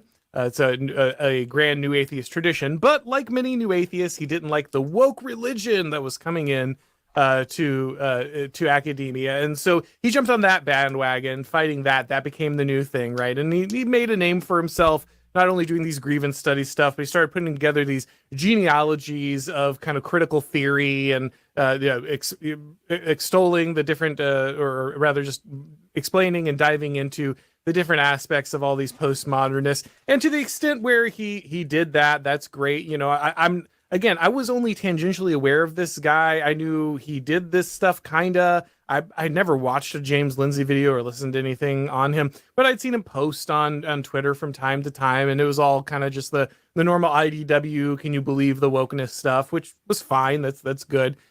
He would even retweet me from time to time, memes and stuff that I put up there, and that was back when I was like a little, PFP and on account. So I was like, oh, cool, blah blah blah. And then one day, James Lindsay decided to like fly off the handle at someone who I was friendly with, Alex Kashuta. He had discovered Alex Kashuta and the fact that there were some people who might not think that classical liberalism was actually the word of God inscribed onto the tablets of Western civilization. And maybe there were some things about liberalism as James Lindsay understands it, which what James Lindsay believes in is not classical liberalism, to be really clear. Like, John Locke would throw James Lindsay down a well, but he does not agree with classical liberalism at all, but that's what he thinks he believes in. And so, he found out that there were some people who were not hot on this. And so he started attacking Alex Kashuta. And I just posted the James Burnham quote that liberalism is the ideology of Western suicide for James Lindsay. And he just immediately blocked me because this is like what James Lindsay does for everybody. And that's fine. I block people on Twitter. So that you don't want to interact with somebody, you block them, move on. No big deal. But then I think that was the first time I had ever seen the phrase Pomo trad or Pomo right regarding to postmodernists. Postmodern right, yes. And that was his first attempt at woke right, but it failed. The postmodern right. Because that was one of the first videos I ever made commenting on e-drama, and I had sort of called him like a Girondin from like the French Revolution. These sort of, we're not the Jacobins, but we're also kind of on board with a lot of the things they believe in and want to do some moderation, but we're also really war hawkish. And I'm not the only person who's made that comparison. But at the same time, him and a lot of the people in the IDW are, parts of what would probably be called respectable liberal academic society prior to the Great Awakening. And now they're kind of seeing the logical conclusions of their ideologies come home to roost. And if anyone who wants to push back in a rightward direction or even explore a different avenue other than, say, the classical liberalism will save us, type of politics from the early 2010s to maybe 2016, 17, that clearly is too far for them. That is a bridge too far. And I think that your piece on the neocon cycle, this constant, things keep moving leftward, so we have to push out anyone further to the right of us, is kind of a good example of what we see here. And again, James Lindsay being a sort of a new atheist and sees things the way that only a new atheist can. He's kind of got a very limited epistemological framework. I think that leads to seeing someone like Alex Kashuta, who goes to church and is a proponent for family, as well as other people on the right. I'm also blocked by James Lindsay, so I mean, who cares? But like, it does illustrate. But it illustrates a certain point. Is that when all you have is a hammer and all that you're going to see is a nail? What kills me about all of this is that a man who probably despises right-wingers more than he does left-wingers, and he has said this on the record, that he fears, a swing to the right more than he does really the woke left, that, he will go to these TPUSA. Hang on, Naruto, I signed up for a monthly sub on your Speak Socialism Substack. Come on, people, let's reach that super chat goal. Well, what Naruto's talking about, and I appreciate that, Naruto, is my Substack, speaksocialist.substack.com, where I am writing my next book in public, and it will become a book in actual book form at some point, hopefully before the end of the year. But in the meantime, paying supporters for $10 a month, $100 a year can fund my work and help me really produce a lot of content in a very quick period of time because you guys demanded this book, and so I'm writing it as quickly as I possibly can.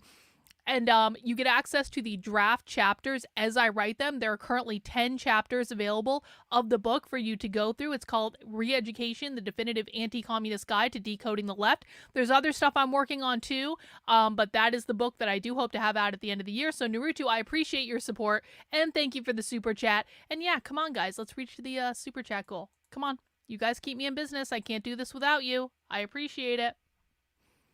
Let me just update that progress ticker. Let's go back to the show.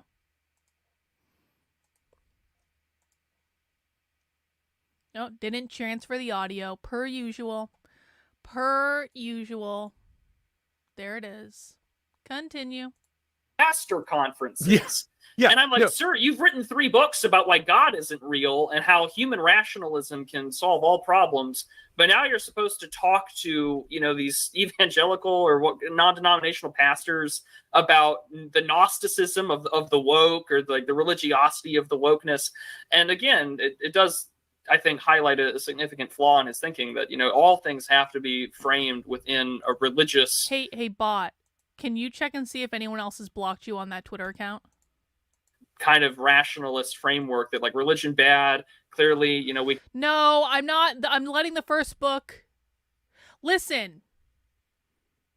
In my last book, Actively Unwoke, The Ultimate Guide for Fighting Back Against the Woke Insanity in Your Life, I dedicated the last chapter to James Lindsay. It's all about... Essentially, that chapter was about if everyone was fighting as hard as James did, we wouldn't have a problem. I wrote that in 2021. I wrote that 3.5 years ago. I want to leave it as it is because A, I just don't want to go back and update the book. I want to move forward. I don't want to go back.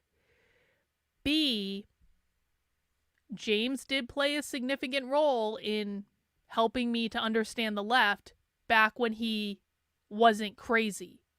And I want to honor that. I do. I don't want, just because James Lindsay has lost his mind now, doesn't mean he was always crazy. And I know better than most people that following the left, tracking the left, doing this day in and day out, it can really get to you. And so, no, I want to leave it like it is. We're moving forward. We're not going back. We can overcome these sort of things, sort of the demons in the world of darkness or something like that, a la Dawkins and Sagan. Yeah, the fact that the conservative movement elevated this guy at all is just insane, right? It's like the same thing that happens with Bill Maher and that happened with, what's the other insufferable new atheist, Sam Harris. These guys were welcome to, oh, look at all the smart things. They're on our team. They hate the wokeness. They're just like us, blah, blah, blah. Actually, no, they hate you way more. They're way more scared of you. James Lindsay is just Sam Harris. That's it. That's all he is. And it's the same situation for some reason. Like you said, guys like Charlie Kirk are this is the guy we want to model for Christian leaders, is this guy who hates them. And James Lindsay has been very clear that he hates religion. He specifically hates Christianity. He really hates people on the right wing. He thinks they are much worse than people on the left wing and are very dangerous. He's been very clear about all of this. None of this is hesitation. None of this is in any way. I gotta show you guys this. Look at what Poetry Painter posted of me.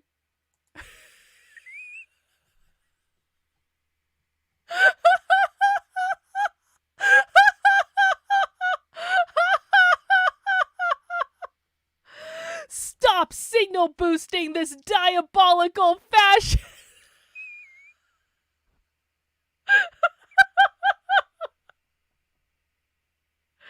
Don't retweet my stuff, guys. How dare you? Don't you know you're retweeting a fascist?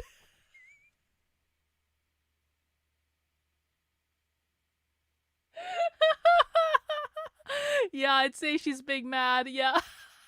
I would say she's big mad. Rottweiler, James criticized Sam Harris for going insane with TDS. Now James has become what he criticized Sam Harris for, becoming unhinged against a demographic.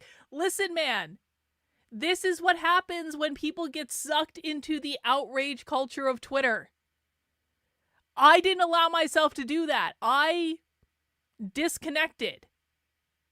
I got permanently banned on Twitter, and that's probably why I had to disconnect. But I did disconnect, and I detoxed. James never did that.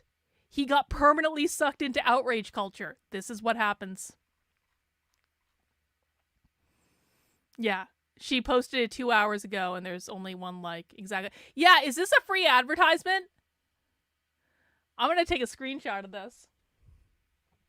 Is this a free advertisement for me?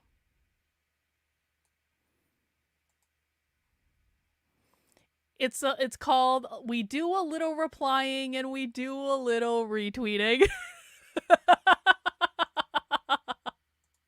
All right, back to business.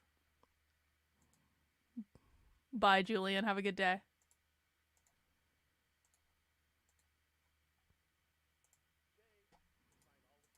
tweets and quotes, and it's all out there. He's been all extremely clear about it. He is a bigot who hates Christianity, wants to see it destroyed, hates people on the right, fears them, thinks that they need to be completely controlled and locked away. And that's exactly what he tried to do, right? Like you said, it's part of the neocon cycle. Oh, I got pushed out of the left because the left got slightly too crazy. Well, now I have to be on the right, but I hate the right. So actually, I'm just going to gatekeep the right. I'm going to transform the right. I'm going to turn the right into the kind of left I wanted, and that got away from me.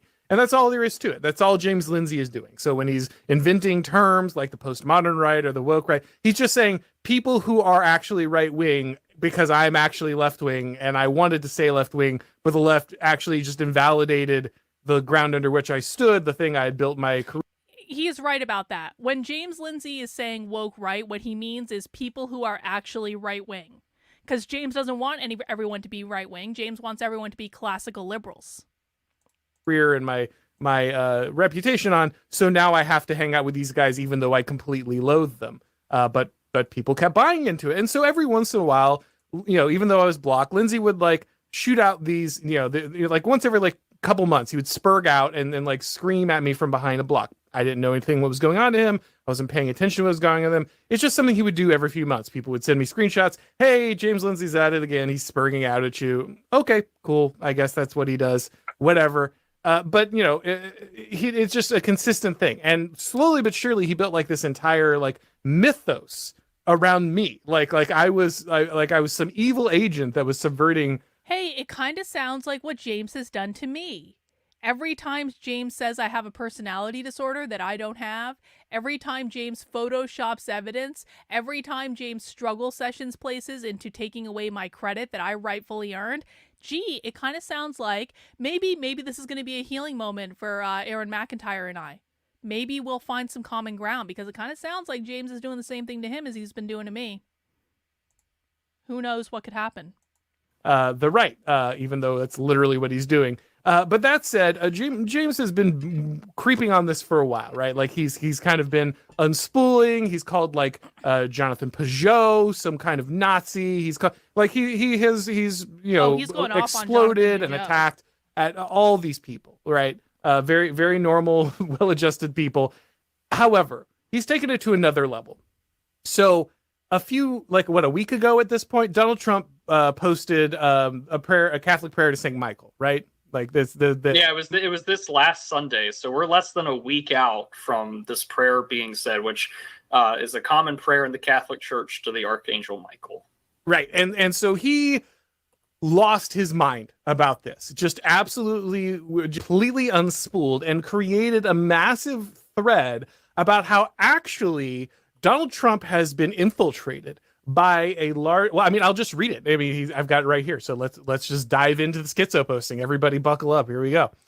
So James Lindsay said, and I have to screen cap all this, guys. Sorry for the screen caps, but I'm blocked. People send them to me. That's all I've got. I can't actually see his stuff. So I've just put together. I've reconstructed the evidence from what I've been sent. James Lindsay says, Operation Michael. It's an operation. Is designed to undermine the anti-woke right. Now, I think Operation Michael is just a holiday that Catholics have. Yep. But, maybe it's actually a globalist conspiracy. It's a damn shame Trump has been pulled into this, probably on deliberately bad advice. It's already a live active measure now and mostly unstoppable. Here's how it works. He's going to unpack this for us, guys. But, buckle in. Most Americans, even Catholics, don't know anything about the Archangel Michael except in a very vague sense. I grew up Catholic. Womp womp. Does not know anything about his actual religion he grew up in. Michael Mass was not a thing ever with any Catholic I knew. So he grew up Catholic, but he doesn't know any Catholics, I guess? Apparently so. Been around for an extremely long time?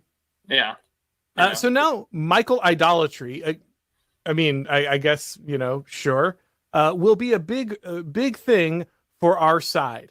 And the theosophists will fill in the details of what it means for most broadly ignorant Americans to mislead Christians further, particularly towards war and violence. Now, I have to say, I'm not big on theosophy. I don't know a lot about it. I've heard Julius Evola wrote a really good book about it. But these are the main villains in his theory. There's this clan of theosophists which are controlling the world behind the scenes, as you'll see here. Yeah. Meanwhile, since it's a dialectic attack, one of James' favorite words, it's a dialectic attack. The dialectic is coming for you. The left will use it to characterize Trump as a religious warlord, fitting the worst of the Operation Christian nationalism motifs. Man, there's a lot of operations in the James Lindsay sphere. Yep. Because of the left-right dialectic in play in the op, we'll be forced to take a side or dip out into irrelevance with respect to the op. Okay.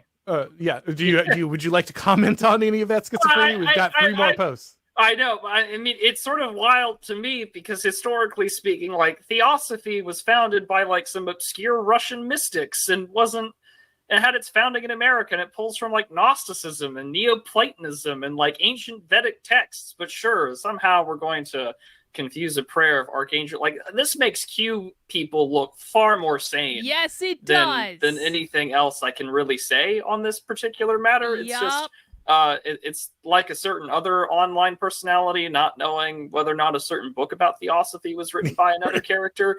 But like it does illustrate, I think, a particularly important point here. Like you are willing to create this grand fiction and internalized meta narrative about the fact that it was September 29th on the Roman Catholic calendar. That's the feast of Archangel Michael, the leader of the bodiless hosts. And then all of a sudden, and I don't even think it was Trump himself. I think it was just like the Trump war room, like the campaign account, right. Which I don't think it wasn't Trump personally going out, copying and pasting because that's not Trump. But someone in his team was like, oh, pander, to conservative Catholic voters, which like that tends to be the case. I mean, it would be nice, we get all these like, hey, happy Rosh Hashanah or Kwanzaa from people in the Republican Party. So nice for someone to pander to actual like Christians, I mean, Trump on Truth Social even had a picture of the Lady of Guadalupe on his like Truth Social account and just said happy birthday Mary for the feast of the nativity of the Mother of God. And it was just like, okay, like it's interesting to see that being pandered to. And it's nice to see some form of Christianity being put out by a public figure, because God knows that doesn't happen every day. But because of all the religions that are acceptable, because it's that famous, in-group preference versus out-group preference, everyone else has to be catered to except anyone who adheres to any form of traditional Christianity in any respect. And because that was put out there by a Republican presidential candidate's campaign, this is the end of the world. And somehow, Archangel Michael is going to be the downfall of sort of this like conservative anti-woke coalition consisting of, credentialed, obsessed new atheists like James Lindsay to everyone like, Charlie Kirk and the rest, even though I don't even think Kirk's a Catholic. But I mean, again, it just illustrates that when you are so adamant to define yourself by what you oppose, I always find it funny when like online communists will take that one quote out of context, or like the liberals will always side with the fascists. Like, if anything, historically speaking, James Lindsay, a liberal, is going to happily side with the communists every single time, because he doesn't fear them like everyone else would, like every reasonable person fears communists. James is demonstrating that he would side with the communists. I'm sorry. James's audience has been begging James, please just teach us about the left. Please just focus on the left. Please just teach us about the left. We want to learn about the left. And James is like, no, they're not what's important right now. What's important is the woke right. James is literally siding with the communists. James is also siding with the communists every single time he says it's Gnostic, it's Gnostic, it's Gnostic, it's Gnostic, it's Gnostic, and ignores mountains of real-world evidence. Every time James lies to his audience about what is going on, he allows the real communists, the real socialists, to operate completely unopposed. So again, he is siding with the communists. Classical liberalism will lead to the communists winning, because they're never going to stop. They're not going to take a sternly worded letter. They're not going to have an intellectual conversation or debate. They're just going to keep doing what they're doing while James is whining about the correct definition of classical liberalism in his 8,000 tweet thread. Or any other kind of far left ideology. Thank and I you, mean, Gloria. one of the things I think is really appreciate important to look at is a great book by Rizard called The Demon in Democracy, where he kind of just asks the question, hey, how come we didn't punish the communists after the Cold War ended? Well, it turns out communists make really good social democrats or liberals in general. And that's why I always find it funny in the Oppenheimer film, where it's like, well, you know, Mr. Oppenheimer, you're a communist. He's like, no, I'm a New Deal Democrat. And it's like, well, there's very little difference between the two. and that's the same thing that we're kind of seeing here is that he is so terrified that someone isn't a liberal or isn't, you know, adhering to this secularized worldview of the nation, or just sort of this 19th century post-enlightenment idea of the state, where like religion is not a public mainframe or something that we all take part of. And he has to view everything like it's a religious aspect, regardless of whether or not it is an actual religion that we might recognize, just, you know, Christianity or Hinduism. But instead, you know, the idea of the left being a religion, for him, that's a perfect attack vector because he's a new atheist. But in this respect, you know, because someone did something on a Roman Catholic feast day, this is just too far. And then somehow all the QAnon people are going to rise up and take over every section of the Republican Party as we know it. We talk about schizophrenia. It's like, get a grip, please. Come on, grip reality a little harder. Like you grab your swords. Like, come on, man. I mean, you can come up with all the explanations you need for James Lindsay's behavior, and they'll probably be right. But at the core, I think it's pretty simple. He hates Christians. Yeah. He really hates you. True. Like, he really, really hates Christianity, and he would like to see it destroyed, and he would like to see it purged from public life. And it's not rocket science. It's really not. It's not rocket science in the slightest. He might be working with Christians now for the moment. He might talk to you for a minute because he thinks that he can be a co-belligerent. It might be useful to grift off you for a while. But ultimately, he knows who his enemies are, and his enemy is Christianity. And so the minute he sees Christianity introduce itself into the public square, he acts as if the things... I mean, it really is unhinged, though. It really is. Listen, I'm not a Christian. I have no intention of becoming a Christian. But it doesn't matter to me if other people are Christian. No, I don't care. Does it matter to me that Trump posted the prayer of Archangel Michael? No, I don't care. You want to know why? Because there are different ways to see the world. There are different belief systems that exist. People should connect with God in the way that works best for them. You know, it's like, I have my way of connecting with God. I'm very comfortable in my spiritual beliefs, but I am not threatened in my spiritual beliefs by you having different spiritual beliefs than me. You're allowed to do that. This is America. And it's like to fly off the handle like, no, Archangel Michael is literally Satan. It's like, bro, calm the fuck down.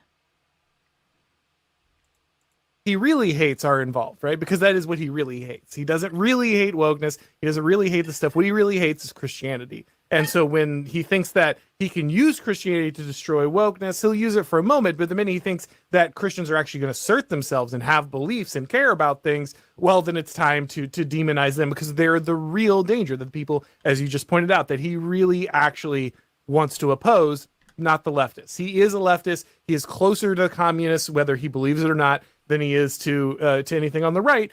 But he would like to... It's very sweet. The Groypers always pray for me that I become a Catholic. And I'm like, Groypers, I support you in being Catholics. I don't mind your idea of a Catholic monarchy. I like that you're Catholics. I'll even go to church with you. I will even dress appropriately and go to Mass with you. And we can be friends and all that.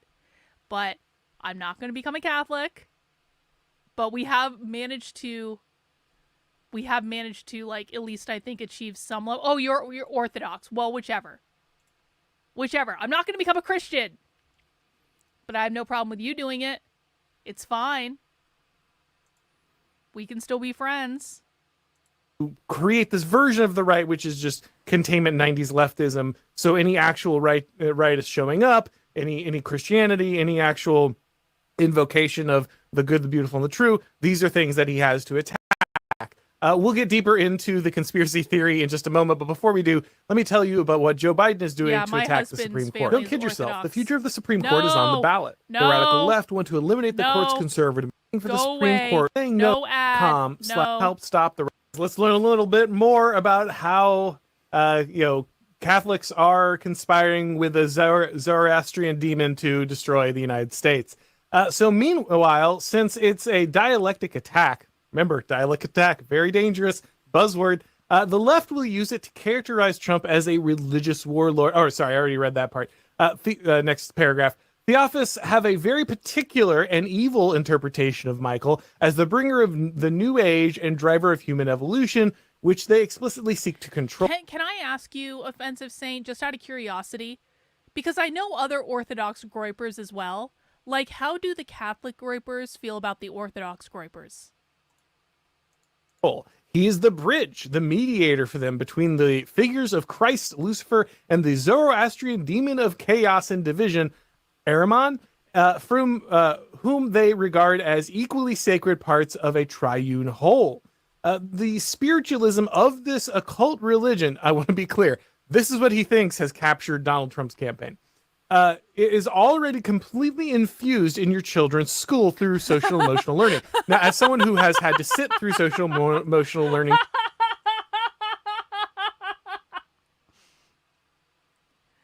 The Catholic groypers treat the Orthodox groypers like they're black people.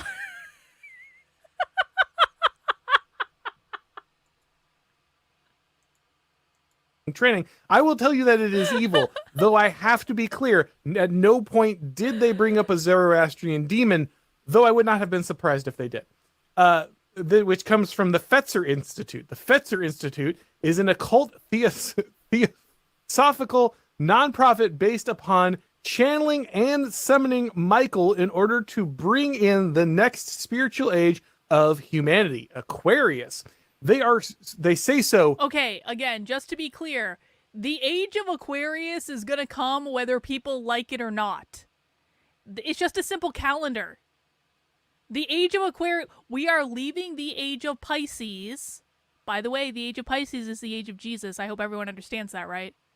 Pisces is the fish. The symbol for Jesus is the fish. Jesus was not a Capricorn.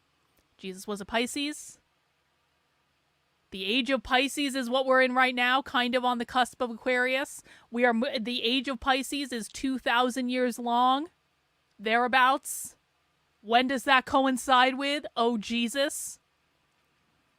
So we are leaving the age of Pisces, and we are entering into the age of Aquarius, and there ain't no summoning of Archangel Michael that needs to happen for that to occur. No, we're in the age of Pisces. We are in the age of Jesus. Explicitly. Elements of this view will be sprinkled into various various subtle ways, never openly invoking Lucifer or Ahriman, but only their positive seeming attributes to ensnare good believing Christians. You see, Christians, he's just looking out for you. He's just a good guy. He's just trying to help you out. Words. Where did it go there? To be taken astray. Michael Flynn's Christian. They don't know for sure when it happens, but it's like basically now, basically soon. It goes backwards. I don't understand it. Okay, I'm not an astrologer. I just know enough to be dangerous. Nationalism has been appealing to Michael in the exact words of Theophilus Clare Prophet for years, leading assuming Christians to repeat her incantations word for word in mass groups as a prayer, beyond heretical. So there's some form of Christian nationalism out there that is encouraging its followers to say prayers in a circle to a demon. Am I following that correctly? James, I guess he's just assuming that a Catholic prayer to an archangel is the equivalent of whatever this and of course the names that are being thrown out here with no citation needed, Mr. Academic. But on top of that, right? Like no again, we're throwing out every buzzword that he knows: dialectic, the Christian nationalism, anything saying about conspiracy, or again, we're referencing theosophists or Gnosticism and so on. And I think that it's sort of important to realize that like this is broad brush generalizations. This goes back to like when he was arguing with Kashuta or Paul Gottfried. You know, like Lindsay looks at Marxism, for example, as a theory based on like just oppressor-oppressed binary, very similar to how the left views everything. Yes. Which, of course, if you want to boil down Marxism that way, that's fine. But I think Gottfried is right when he examines Marxism or what fascism is. And in fact, everything just becomes Marxism when there's two opposing sides. That's why he loves the word of the dialectic so much. He thinks it just means conflict. And of course, like that's his only idea is to look at this through a religious lens as a new atheist. When all you have is a hammer, everything becomes a nail. This is why everything is about sort of neo-Marxist Gnosticism, a lot of neos in there, a lot of references to religions or Neoplatonist ideals that aren't particularly Christian and, you know, historically have been very anti-Christian, which kind of surprises me that he's on board with calling it that when he is so anti-Christian himself. But at the same time, you know, if he calls something religious, any movement, any ideology, any action, any belief, then all of a sudden he's going to go out of his way to view it like any kind of new atheist does from the 2000s and the early 90s, is to identify a religious vector in society, use the state to oppress it, or call out the state to oppress it, and then to hope that you'll be fine. Now, there is a religious aspect to the left today. I think that that is something that maybe James and I could agree on. But at the same time, James is trying to appeal to institutions that hate him because he's opposed to them to some extent, also because he's white, also because he's male, and also because he's straight, allegedly. And all those things kind of play out in the way, straight, shape, and form that it's like, oh, you're appealing to the people that would happily throw you into the gulag with me. Like, I'm sorry, like it's going to be, you and I will be thrown equally into the gulag if they got their victory here, right? And so he's one of the good ones. It'll be fine. Of course, right? That's what they all say. We're one of the good ones, you know. Yeah. But whenever someone says that, it's like, that's very nice, sir. Now please face the wall, because that's how lefties operate. That's how they actually treat you. Yeah. That's exactly right. And it's so funny to call everything Gnostic because he's just pulling that straight from Eric Voegelin, you know, very famous for other phrases like "don't eminentize the eschaton." He wrote a great book about like science, mathematics, and Gnosticism, which is stuff that is well worth reading. I just find it funny that he's like pulling from a Catholic writer and scholar to do all these things while fervently hating Roman Catholicism, fervently hating, you know, white evangelical Christians, trying to be one of the largest moral majority voting bulwarks in the country. It's why he hates Stephen Wolfe and everyone else like him. So it really doesn't matter where you fall in the denominational or church camp in this instance. He hates you equally. But in part, he's going to go even further into this take and start naming you as one of these like inner adepts of a dark, evil school of theosophists and so on, which is hilarious considering your background. Yeah, I should be clear before we get any further into this. Neither of us are Catholic, so we don't have a particular fight in this. You're Orthodox, and I am Southern Baptist. So, but you know, the details are inconsequential to James Lindsay. He's got it all spread out on the board. There's a lot of yarn in between all the different pegs on the map. True. He says here. Let me finish this. James has called me a theosophist, and I'm like, James, I'm a generalized spiritualist in the tradition of the Egyptian mystery schools, bro. It's not the I don't even know what theosophy is. I have no idea what it is. But apparently, according to James, that's what I am. This part real quick before we get to the other thread where he attacks me directly. This is serious. The cult that controls the world and the left believes this occult religion and will certainly co-opt the right into its dialectical foil version and partial spiritual contamination. It's also covered over with the fingerprints of counterintelligence operations we should be very slow to trust. We must be more careful. We must also find out who fed this idea to Trump and expose the bad actors and dangerous fools in the circle. This is no coincidence. My question here is, who is we? James, There is no we here, buddy. This is you shaking in your room. Okay, there is no we here. The voices that they are not real. They cannot help you. He also brings in this response. Someone says, James, please explain. I'm a Catholic and we pray after the rosary and have my entire life. And he's like, oh no, here's a symbol for this evil organization. It's the angel Michael. So that's all you need to know. And by the way, people know where James got this idea, right? Do people know where James got this idea? I want to see who's been paying attention. Yeah, I fucking love that everyone's turning against him. I love it. He deserves it, man. I'm sorry. He deserves it. This has been a long time coming. Karma rests for no man. He got these ideas from Lisa Logan. This is all Lisa Logan's QAnon conspiracy theory that she fed into James's head and James bought into. That's completely destroyed the Catholic understanding. There's a great meme here. I want to share this meme because it's so fantastic. Go for it. No words. Just no words. It's truly an amazing thing. There we go.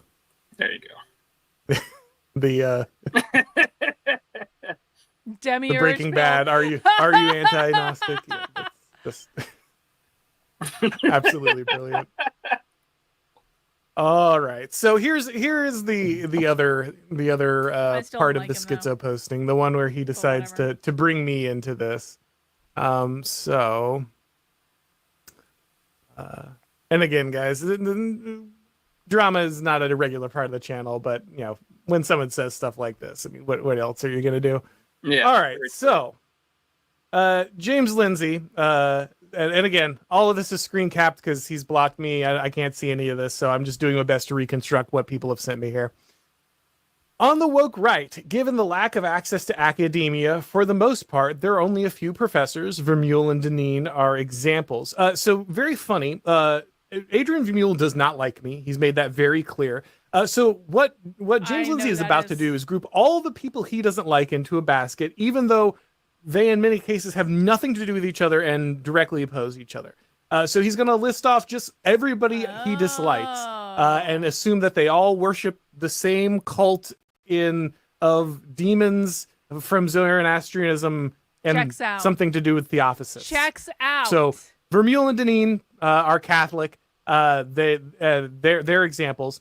But he says they might be honest and earnest. I guess they get a pass because they're academics, so they must be honest. They're the ones that that must just be misled or otherwise are honest.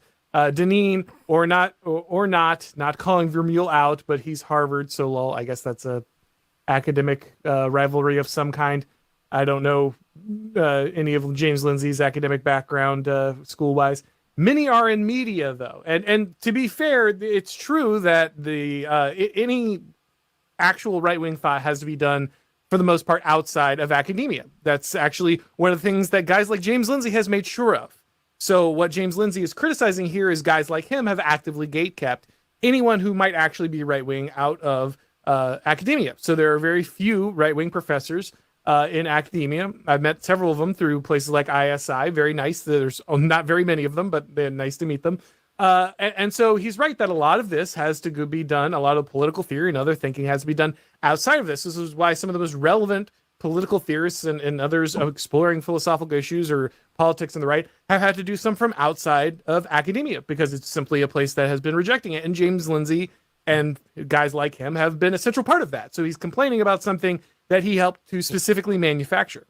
But I mean, it's like he should know this himself after witnessing his own little grievance studies scandal. Right. Like, if you want to lament the depth and the dearth of knowledge that exists inside modern day academic institutions, like, you're also a product of that. But on top of that, you also have to recognize that a lot of the scholars and theorists that many people on the right, including ourselves, will cite, not only are they like, bloggers or ex-leftists, but also that, there are plenty of scholarly and academic work from, prior to 1945 that you can cite, study, reliably go towards. I mean, this is why everyone kind of goes back to the basics like Plato and Aristotle long before modern Harvard was ever around, that are pretty influential in my own conception of politics. But at the end of it all, right, because Vermeule is not a fan of me either, and I know that there's sort of like that whole like sort of Catholic base, and there's the whole link to Sohrab Ahmari and the rest of them who we're not fans of either. But again, you have to. I do not understand the appeal of academics, and I say that I have a PhD, but like I was never an academic. I learned how to do research. I read a lot of research. I learned how to apply, but most of my stuff was about like learning to apply it in the real world. I do not understand the appeal of like sitting like academics sitting around pontificating about the same old stuff day in and day out. It's like there are real problems in the real world. They're happening right now. Why? This is part of the reason I don't like Aaron McIntyre, because I feel like he's one of these people that I just want to pontificate about all the things in the world, and I want to be famous on the internet for pontificating about things. It's like, bro, there are real fucking problems. There are real problems that impact the lives of real people that all of us could be putting our collective energy towards solving, but no, I want to pontificate about how great it is to pontificate about all the things we can pontificate about. It's like,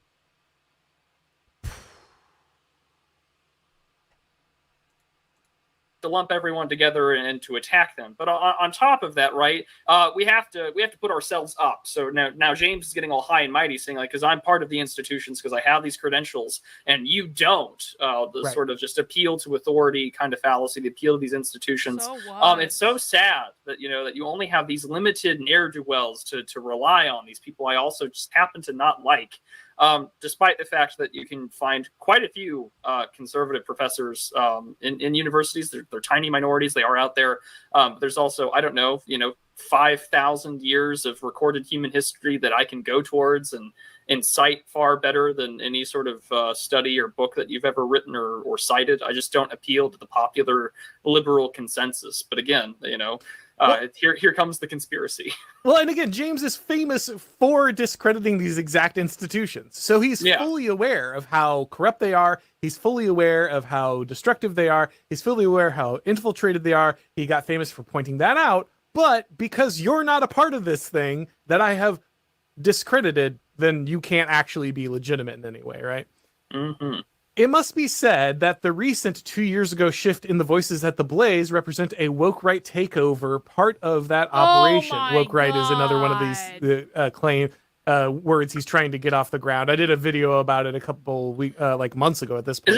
Wasn't this Neil Shenvi's word to begin with? This wasn't even his term. I don't even know. That's another one of those guys who's so deeply dishonest that I immediately blocked him. I replied to him one time.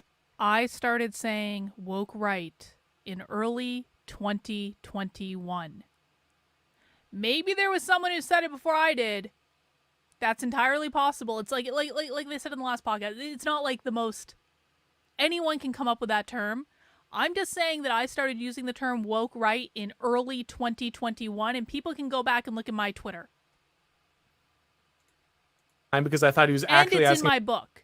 I have whole sections about the woke right in my book. I wrote my book in early 2021.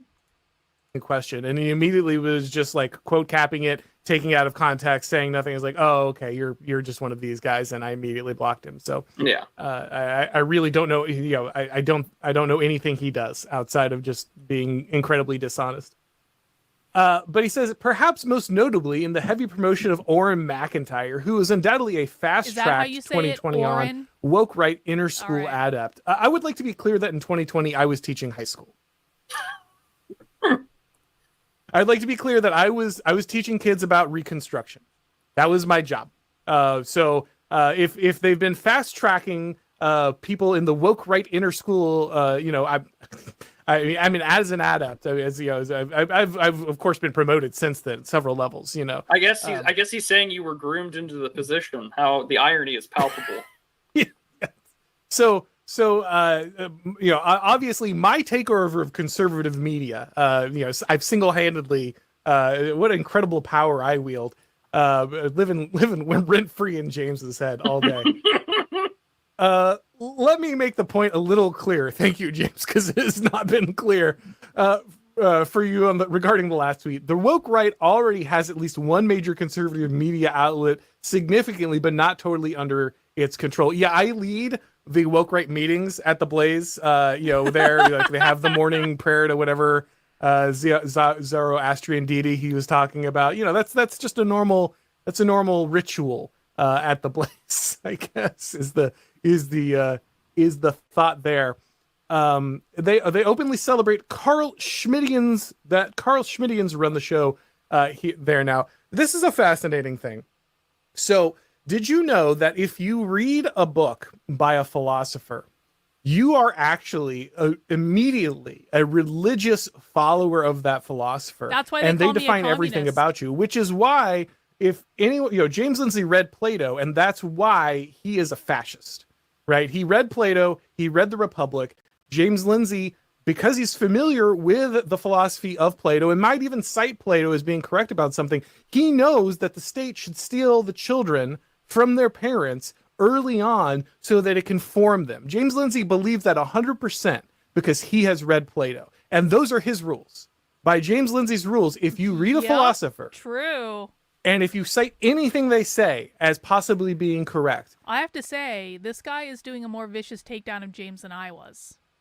Then you believe everything they've ever written and you buy into everything they've ever had, and that entirely defines you. So those are the rules. Those are James Lindsay's rules. I want to make it really clear. James Lindsay is for stealing children, and he supports fascism because he's read Plato. True. And that's not my implication. That's not my assertion. That's not my logic. That is James Lindsay's logic. That is how he understands the world. That is the accusations he is making. So if you've read Carl Schmitt, who is a widely read jurist on the left and the right, and you note that at any point in any of Carl Schmitt's work that he might be correct about something, you are Schmittian. And therefore, you probably are involved in some kind of theophysist, globalist conspiracy to worship Zoroastrian demons. Exactly. Well, I think, again, his hatred for Schmitt, other than he was alive and around and part of a particular regime that is universally hated because the Western world and the United States since 1945 is haunted by the ghost of fascism, and that means never again is all everywhere all at once, and we can't have anything that resembles actual law and order or actual understanding of realpolitik. And so, he has a very boomer consensus of what power is.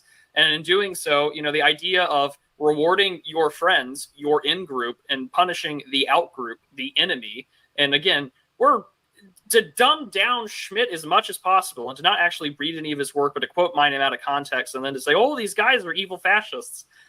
No, not really. And he's building off much older work than that. But also, this is why he has such a huge misunderstanding of power, and he knows it deliberately. I can't even say it's a misunderstanding, because he knows that any rational person who wants to wield power knows you reward your in-group and punish the out-group to build up your own power base.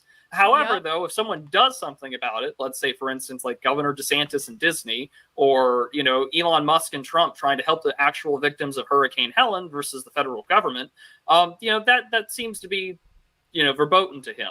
And in doing so, I think because you throw that in there and then you talk about all this theophysist, Gnostic, Hegelian dialectical things, I think that breaks anyone's mind who is not prepared to actually study it or to rationally comprehend that position to the best of their ability. Yeah, a lot of that stuff was rampant during the Enlightenment. There were a lot of hermeneutical, a lot of theosophical, a lot of sort of Gnostic, Rosicrucian kind of ideals going around during the Enlightenment, and that allows you to sort of see everything as a conspiracy theory. It's very Dan Brown, Da Vinci Code-esque styles of schizophrenic thinking. But for him, the end result is that the way we were going is where it was when I was younger, that late 90s, early 2000s optimism. We were a secular kind of atheist rationalism will overcome this religious in God we trust republic, and we will be secured in that position.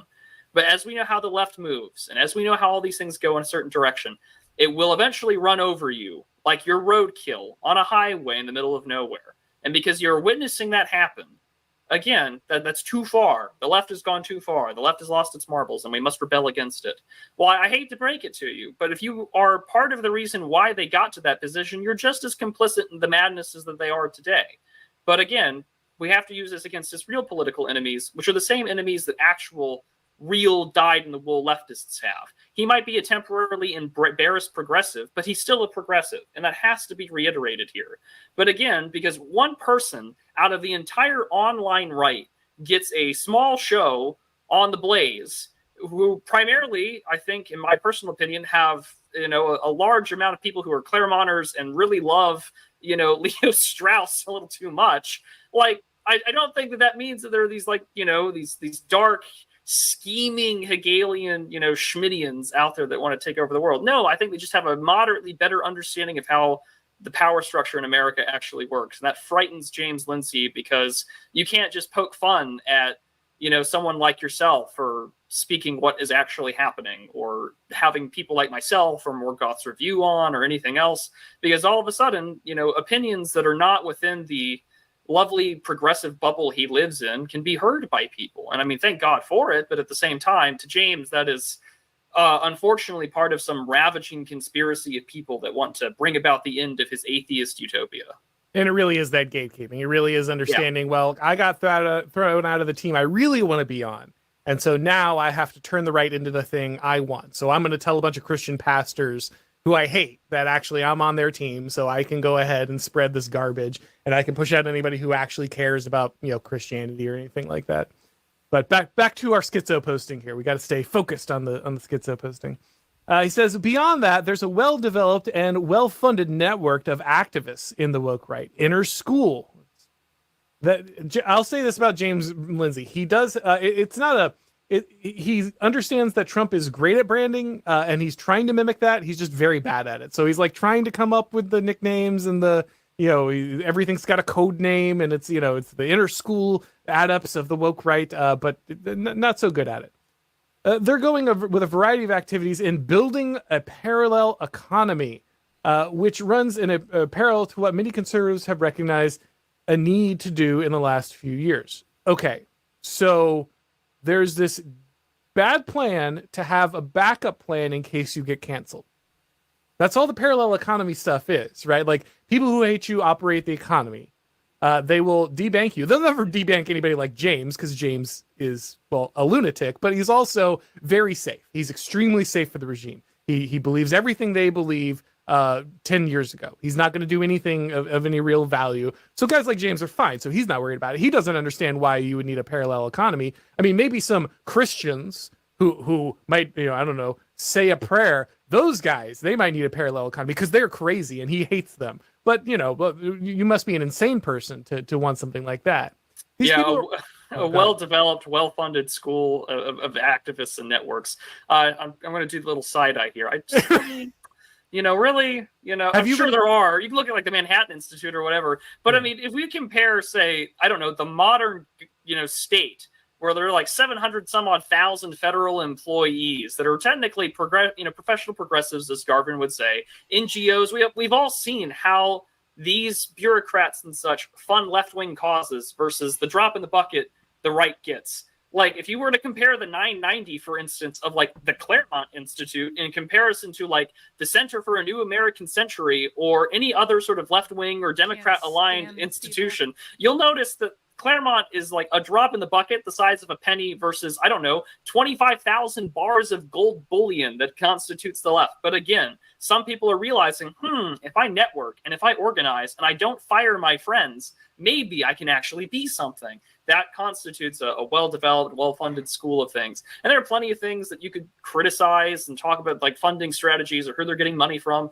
That's fine. But instead, all that James is doing is simply illustrating that actually I'm no different than Rachel Maddow. There's a well-developed cabal of people that are going to destroy my precious grift. And that's all that's all that matters here, is to keep the grift going. I'm the victim of the world. And it's particularly terrible because, we were just on, Dave the Distributist was doing the OGC stream for, to raise money for North Carolina disaster victims, because we know the government's not going to do any of this, which is what all these parallel institutions are actually about, is helping people. But James Lindsay hates that because he wants you to be a ward of the state. He hates a community. He hates Christianity. He hates Christian communities. And he certainly hates the idea that they would help each other out. He wants you to be an atomized act of the state. James Lindsay worships the liberal state. He wants it to rule your life.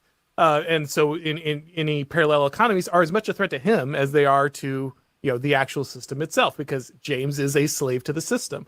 And the fact that we were on that stream and, we're talking about, with Dave, and like, he just can't do certain things because he's working all the time, because all these people are working all the time. Everyone we know who's part of the dissident right, I'm very, very lucky that I'm in a situation where I get to do this as a full-time job. The vast majority of people like yourself and others who are cranking out content, doing this stuff, are doing it entirely, as a second job, like I was when I was a teacher. And he's over here being like, oh, they're a well-funded cabal. Like, no, man. Like, these are guys who are cranking this out in the few hours they can get between their wage jobs and, family and everything else. But whatever, James has sinecures, and so he just assumes everybody else does, because that must be the way it works. True. Yeah. These people are organized and funded and are strategically targeting geographic areas to begin consolidating power in an initial plan called regionalism.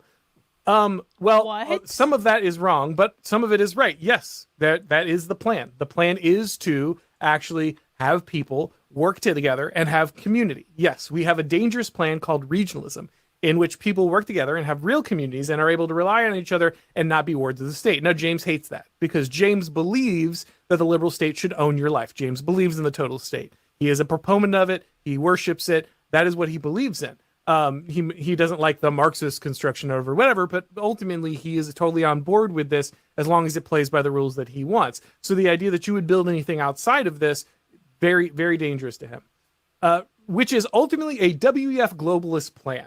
I don't know if they're participating knowingly, probably not. So to be clear, for those following the logic, the call by many people, myself included, which I have made in my book and other people have made very, very much over and over again. I didn't originate this idea by any means, but the call that communities should take care of themselves and people should form families and people should take care of each other and people should prepare, say, just pulling a random example out of my hat. Let's say a hurricane, strikes your area and the government hates you and not only doesn't bother sending people in to help, but actively works to keep people who are good Samaritans from helping out. You might need to have a certain level of self-reliance in your community to deal with that situation. A network of people who share, like minds and aren't directly connected to the federal government who are prepared to help you in that kind of situation. I don't know. I know it's a crazy idea. It would never happen. We would never live in a country where the federal government would abandon a large group of people in a hurricane area because they just hate their guts, or spend all the money on illegal immigrants and can't help them. That would never happen. But just, on this theoretical situation where that exists, you have to understand that ultimately you're really part of a globalist plan. The WEF wants you to be self-reliant. They want you to build community. They want you to unplug from the larger apparatus that is trying to destroy your life, because it's all part of their globalist plan, you see. Brilliant.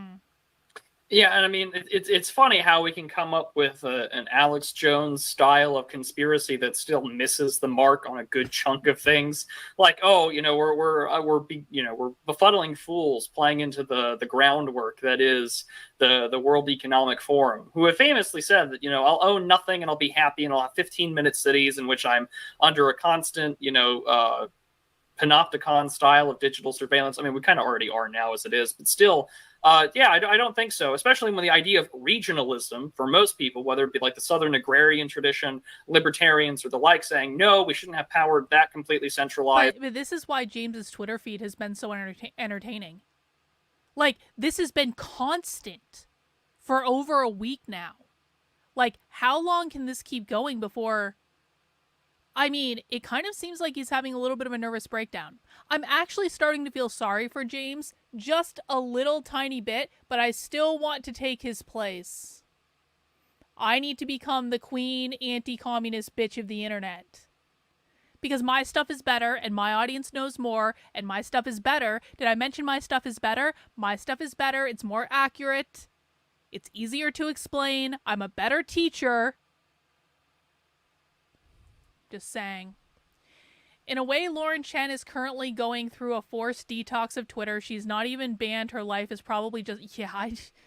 Yo.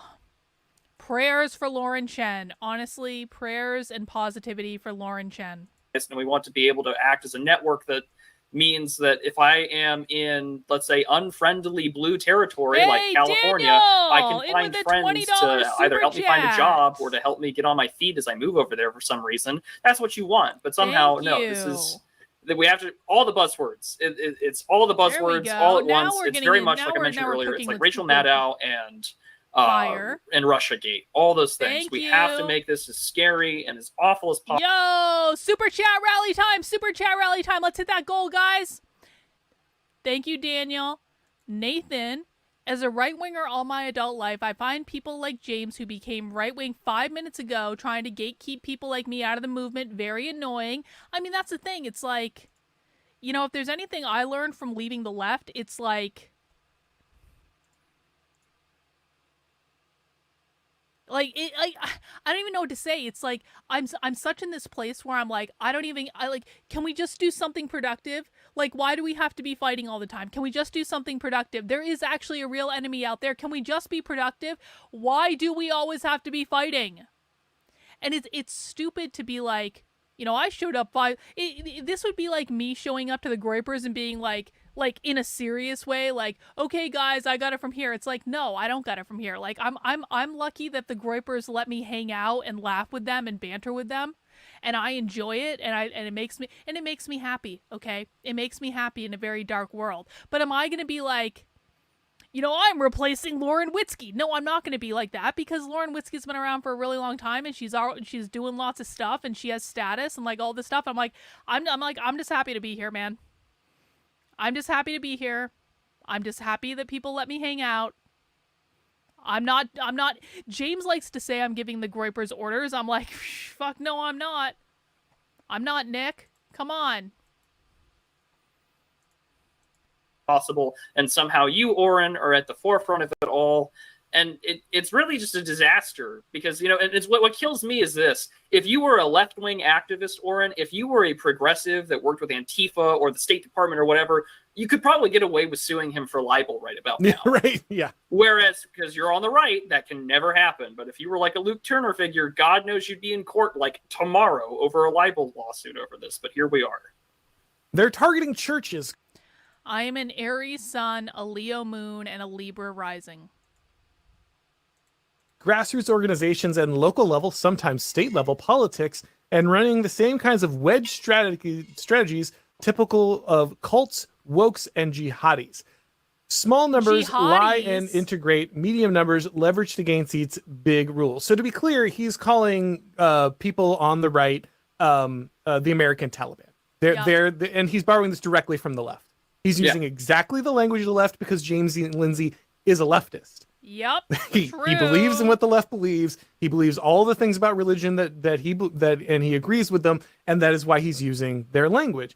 And the idea that people wanting to be involved in local politics so that they can, you know, actually create a better community is part of cult behavior is James Lindsay's way of trying to scare you from having any actual impact politically. He wants you sitting around, plugging into the state, you know, becoming atomized, becoming detached, having no future, no understanding. See, this is the real problem. This is the real problem right here.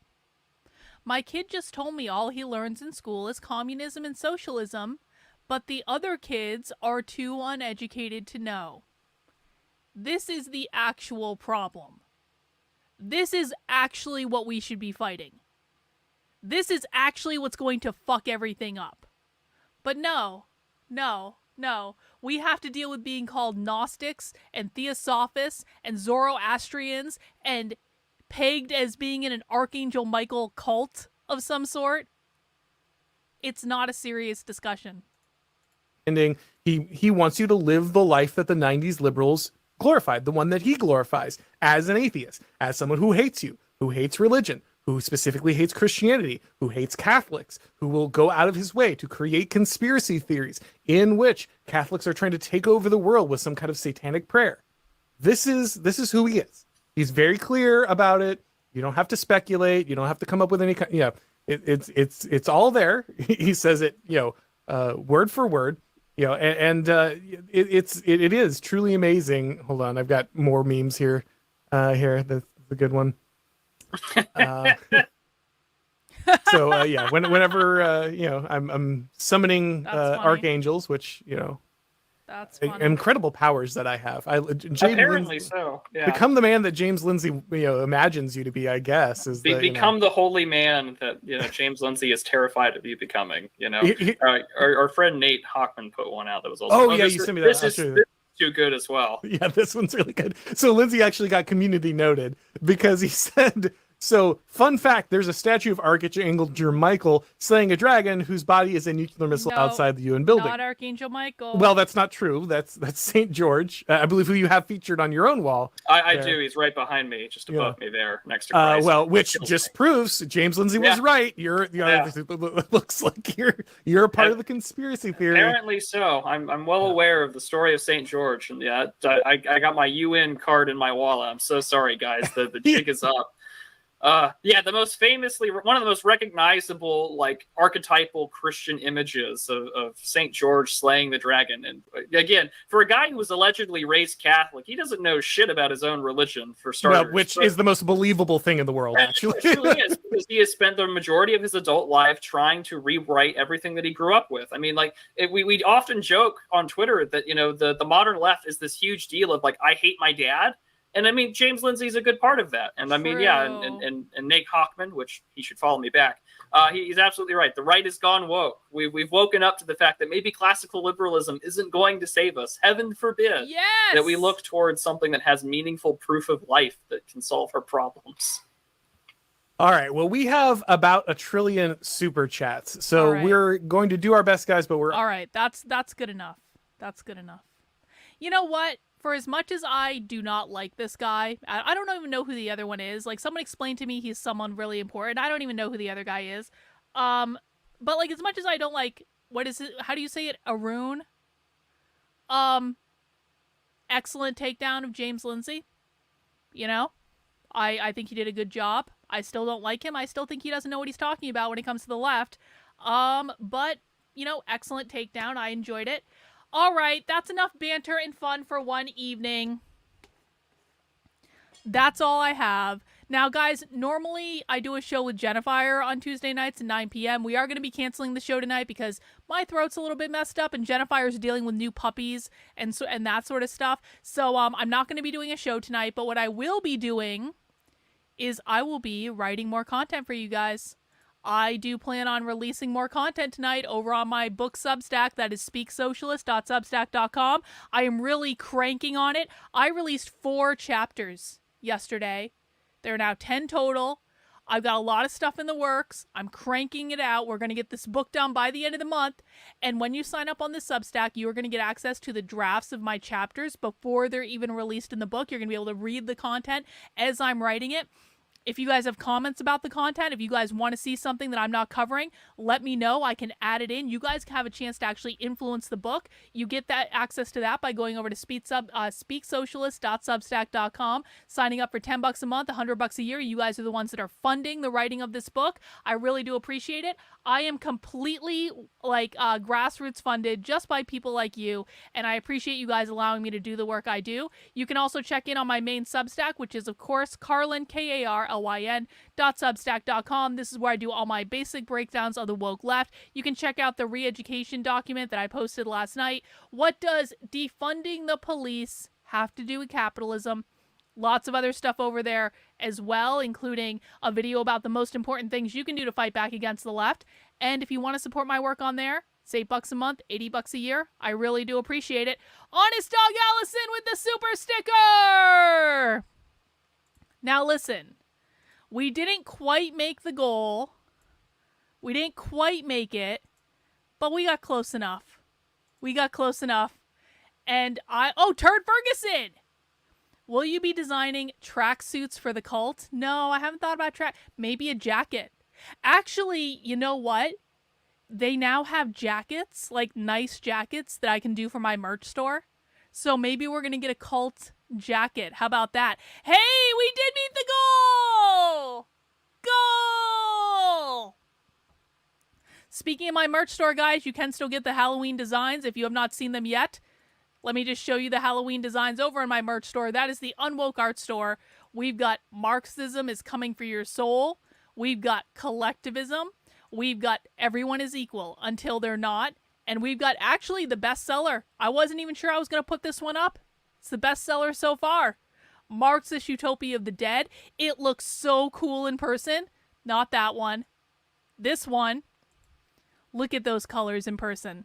I appreciate Auron for posting the images of her merch. Guys, anytime you get merch from my merch store, take a picture of it, send it over. I want to see it. You can also get these yard signs in the merch store. They print in a couple days. They get shipped right out to you. You can have them in time for Halloween. You have them in time for election season. But really, this yard sign should really kind of stay in your yard all year long, I think. That's available in the merch store now as well. And apparently I'm making jackets of some sort. So we'll have to let that to look forward to. Now, we did meet our super chat goal. So we're going to play out with a song. And I will be back tomorrow at 5 p.m. I really do appreciate you guys hanging out with me. I hope you enjoy the song on the way out the door. And we'll see you next time. Piper, James, your life to millions, you're why we lose. Piper, James, great deceiver. You're living in delusion and you're why we lose.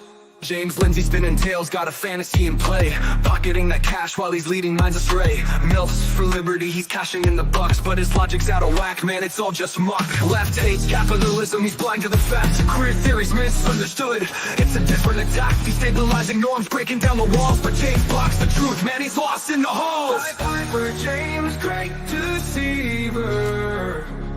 Your lies are weak, we're calling out the truth. Piper, James, great deceiver.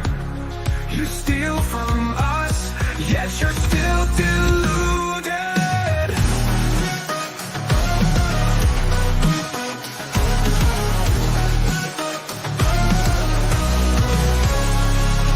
Echo chamber stick, it's a bubble of deceit. While he's pocketing the green, we're exposing the cheat.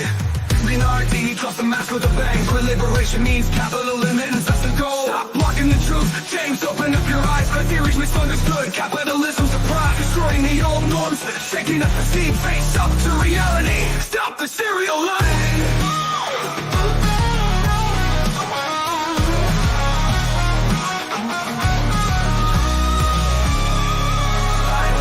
James, great deceiver. Your lies are weak, we're calling out the truth. Piper, James, great deceiver. You steal from us, yet you're still deluded. Echo chamber stick, a bullet. Whiteness, capitalism, it's all intertwined. Queer theory's the lens, but you're way behind. Liberation means capitalism's gone.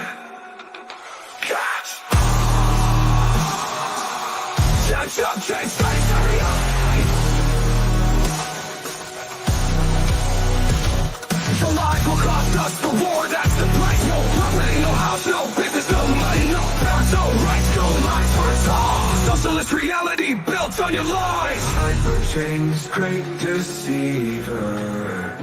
Parents follow your advice, kids pay the price. Piper, James, great deceiver. You hold up the gun, cover the mess you've done. Piper, James, great deceiver. Your life to millions, you're why we lose. Piper, James, great deceiver. You're living in delusion and you're why we lose.